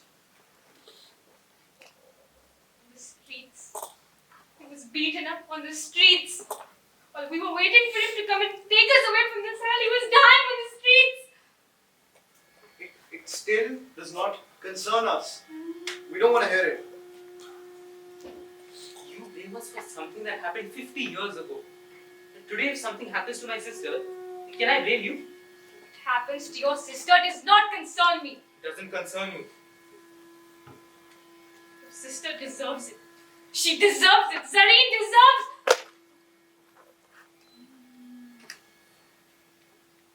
What did you say your sister's name was? Tasneem. Oh. I thought it was Zareen.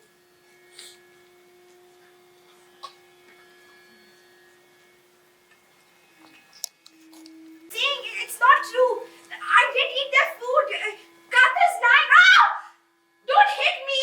I'm sorry. I won't go there again. I'm sorry. Ah! Don't hit me. I'm sorry. I did eat their food. Ah! I promise. I swear I did eat their food. Ah! I'm sorry. I did eat their food. I swear.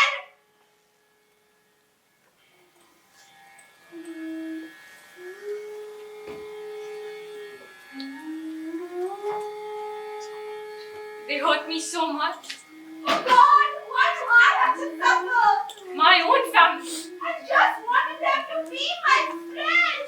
I would have been so happy if I never met them. Oh, I hate this world. I hate your pride. I lost respect forever in the eyes of my husband because of the pride of your people. I promise. I won't do it again. Confined. Never let out of the house. Like a dog that I got mad. Let me out. I hate the way you look. I hate the way you eat. I hate the way you dress.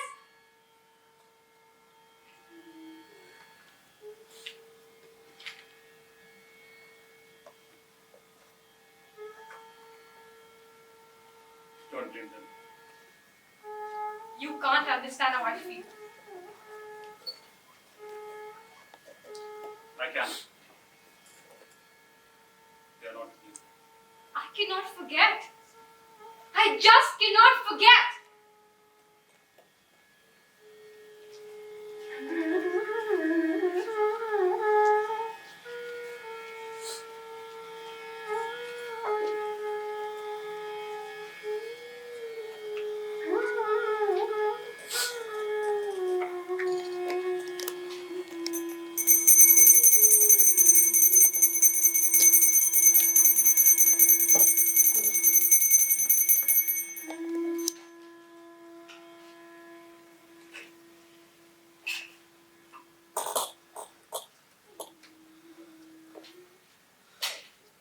There is one final deed that needs to be done, Javed.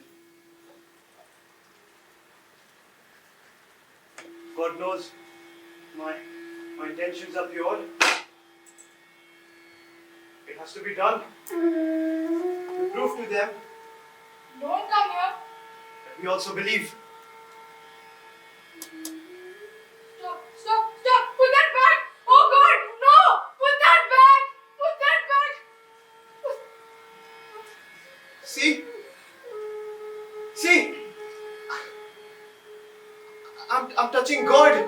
We are not idol breakers. Oh God, my flesh is holding him. Javed, he does not mind. He does not burn me to ashes. He does not cry from the heavens saying he has been contaminated. Don't break our pride!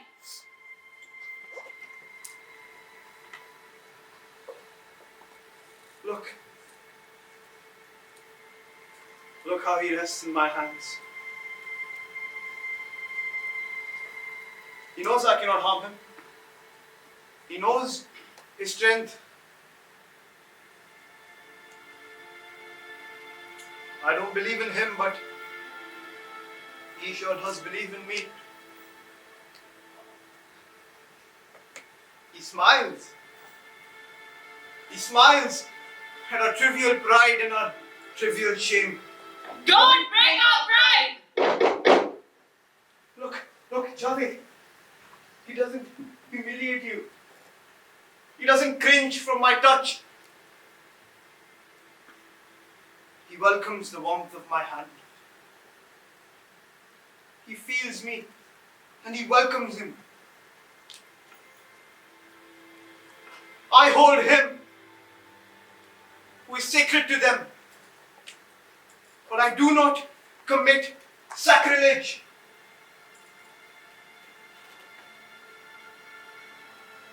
You cannot remove my touch from his form. You can bathe him in holy waters. But you cannot remove my smell from his form because it belongs to a human being who believes and respects and tolerates what other human beings believe. That is the strongest fragrance in the world.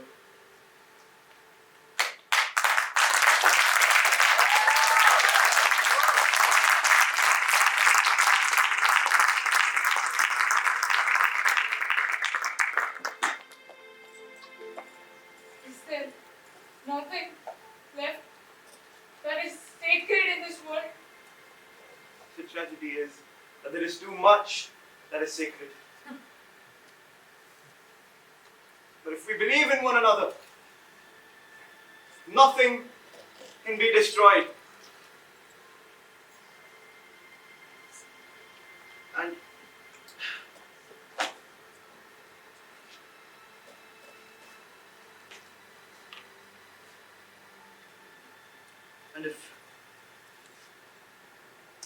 if you're willing to forget, I'm willing to tolerate.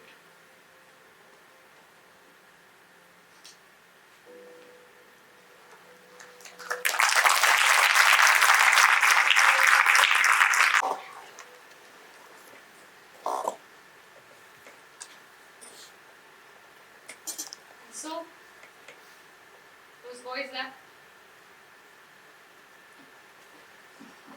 Days have passed since that night. And not one of us has spoken. One more memory. We do not speak to each other. We move in silence. And I remain confined.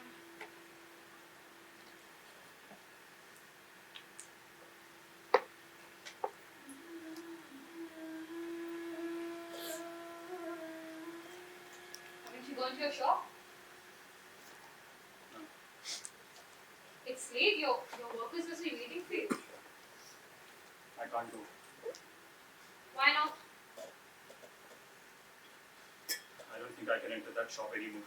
I can't stop thinking about it. About what?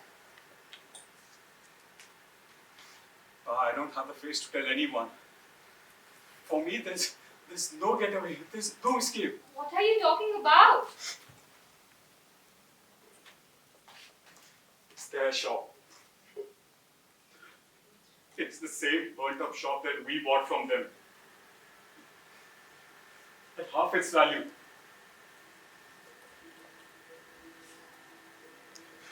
And we burnt it. Your husband, my father, and his father. They had this shop burned up in the name of communal hatred.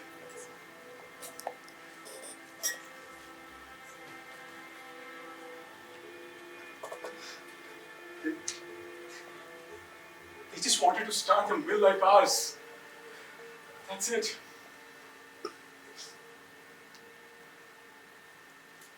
You know, when those boys came in, I thought I hoped that I would be able to tell them that they are not the only ones who have destroyed. But I couldn't. I can't live with this any longer. I don't think I have the face to tell anyone. For me, there's no getaway.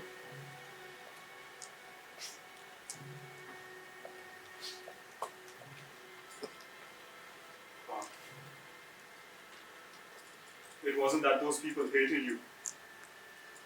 It wasn't their false pride or arrogance. It was anger. Why didn't you tell me? All these years You have to live with this shame only for a few years now.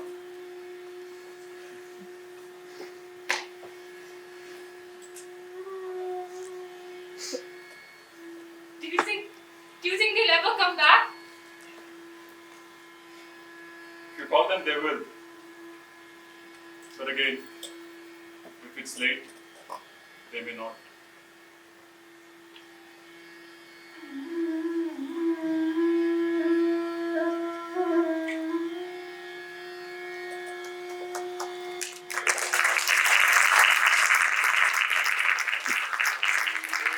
Ladies and gentlemen, that was Final Solutions.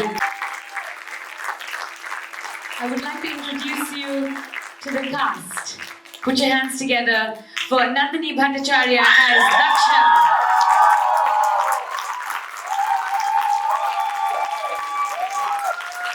Mishita Kiara as Harvika. Abha Agarwal as Smita. Pratik Dhar as Ramnik. Smriti Sridhar as Aruna. Ayuan Singh as Bobby. And Krishna Kumar as Javed.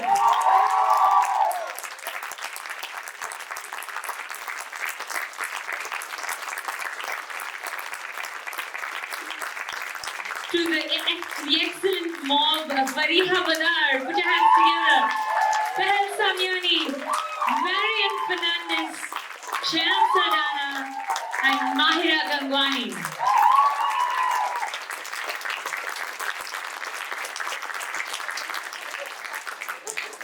To the incredible teams that make Backstage possible, Arya, Abhya, thank you for your infinite patience. We welcome you to come out on stage.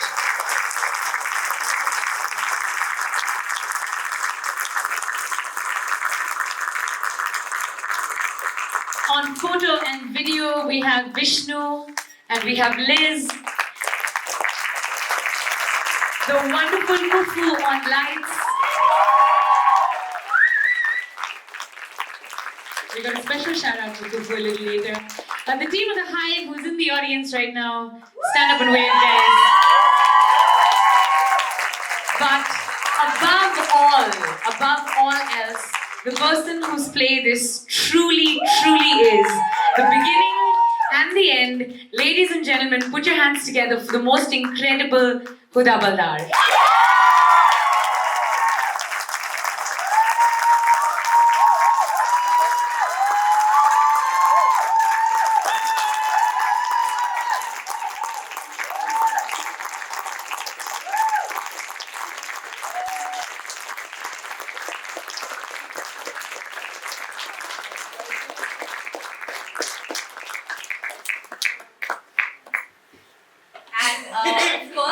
The team of Hive includes Alba,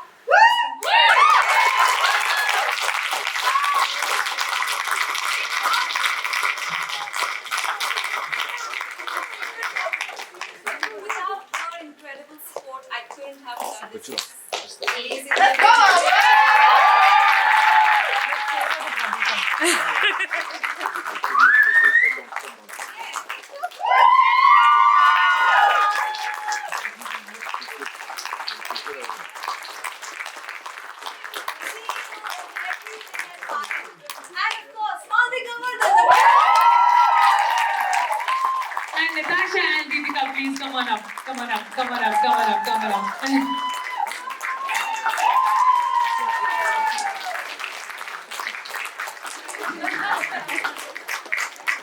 Thank you so much, Natasha, for all things makeup and props and everything. This has been an incredible journey of 6 months working on this long play. It's incredible, and what these kids, students, have done today is amazing. Thank you so much, all of you. I really love you.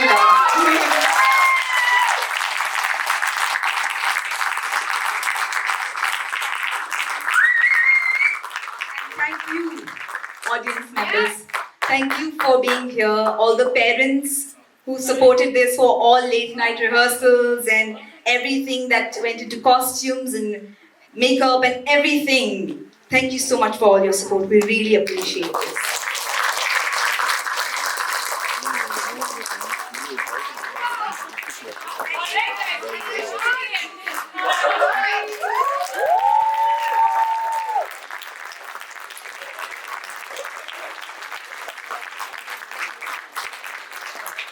Thank you. This truly was, I know it's been a long evening, but if I can just take 5 more minutes of your time. I know this has been a very special project to Huda, and she has really seen this through, and I have such incredible respect and admiration for you, Huda, and everything you do day in and day out, alongside the 17 plays that we had to put together, and I can't even count the number of light and sound cues or props or costumes, but it's a bit of a special evening, so please indulge us. This is the end of what's been 7 days of putting up. Wow, how did we even do this, guys? It's finally the end. It's finally the end of the Hive Drama Fest 2021. An extremely ambitious project, and when you're a small team and you're 6 women and you got this tiny little office, then you think of this crazy thing, and someone says yes, and someone else says yeah, sure, and somebody else says I'll paint the faces, and these things just happen. And I think that's what the magic of theatre really is. Without y'all, without every single one of y'all, we've literally been in each other's spaces and faces for the last 6 months, working tirelessly. We wake up and we think about this, we sleep and we think about this, and we hope that you see that passion and fire in what we present, not just tonight, but through the last 7 days of what we've done. So thank you for supporting us and to this incredible team that makes it all possible. School. Oops. Yeah. And we thank you so much for your belief in us and your support and your trust, but also for speaking of us in rooms that we are not in. We get so busy with putting up these plays sometimes that we don't even take, we don't even have that time to call you up and say, hey, thank you for recommending us or introducing us or for passing the word around. And for that belief, we are incredibly grateful. And because of you, all this is possible. Also, big thank you to Igloo, by the way. Igloo ice creams. There's free ice cream for everyone on the way out. Because it's difficult to find sponsors for a festival of theatre for children, right? But Igloo said, hey, we'll do it, and it has been a fantastic sugar-filled 7 days. To the junction, I know 1,000 people have come through in the last 10 days, and I think at least 90% of them would have never watched a play in their lives before. So thank you for being kind and patient and giving us this wonderful space at which we can put up all these beautiful plays. But the people who really make this possible, Alia, thank you so much. But tonight's a really special night for our man Kufu. Kufu, can you come on down? And let's give him a massive round of applause. This is going to be his last show in Dubai before he goes off to South Africa, and he has such a special place in our hearts. Thank you, Kufu. Thank you. But never, ever treating anything we do at the Hive as a children's project. You always treat it like it's the coolest play that ever hit this city. 'Cause it is, my man. 'Cause it is. Alright. Wow. Next term starts in September, but until then, thank you.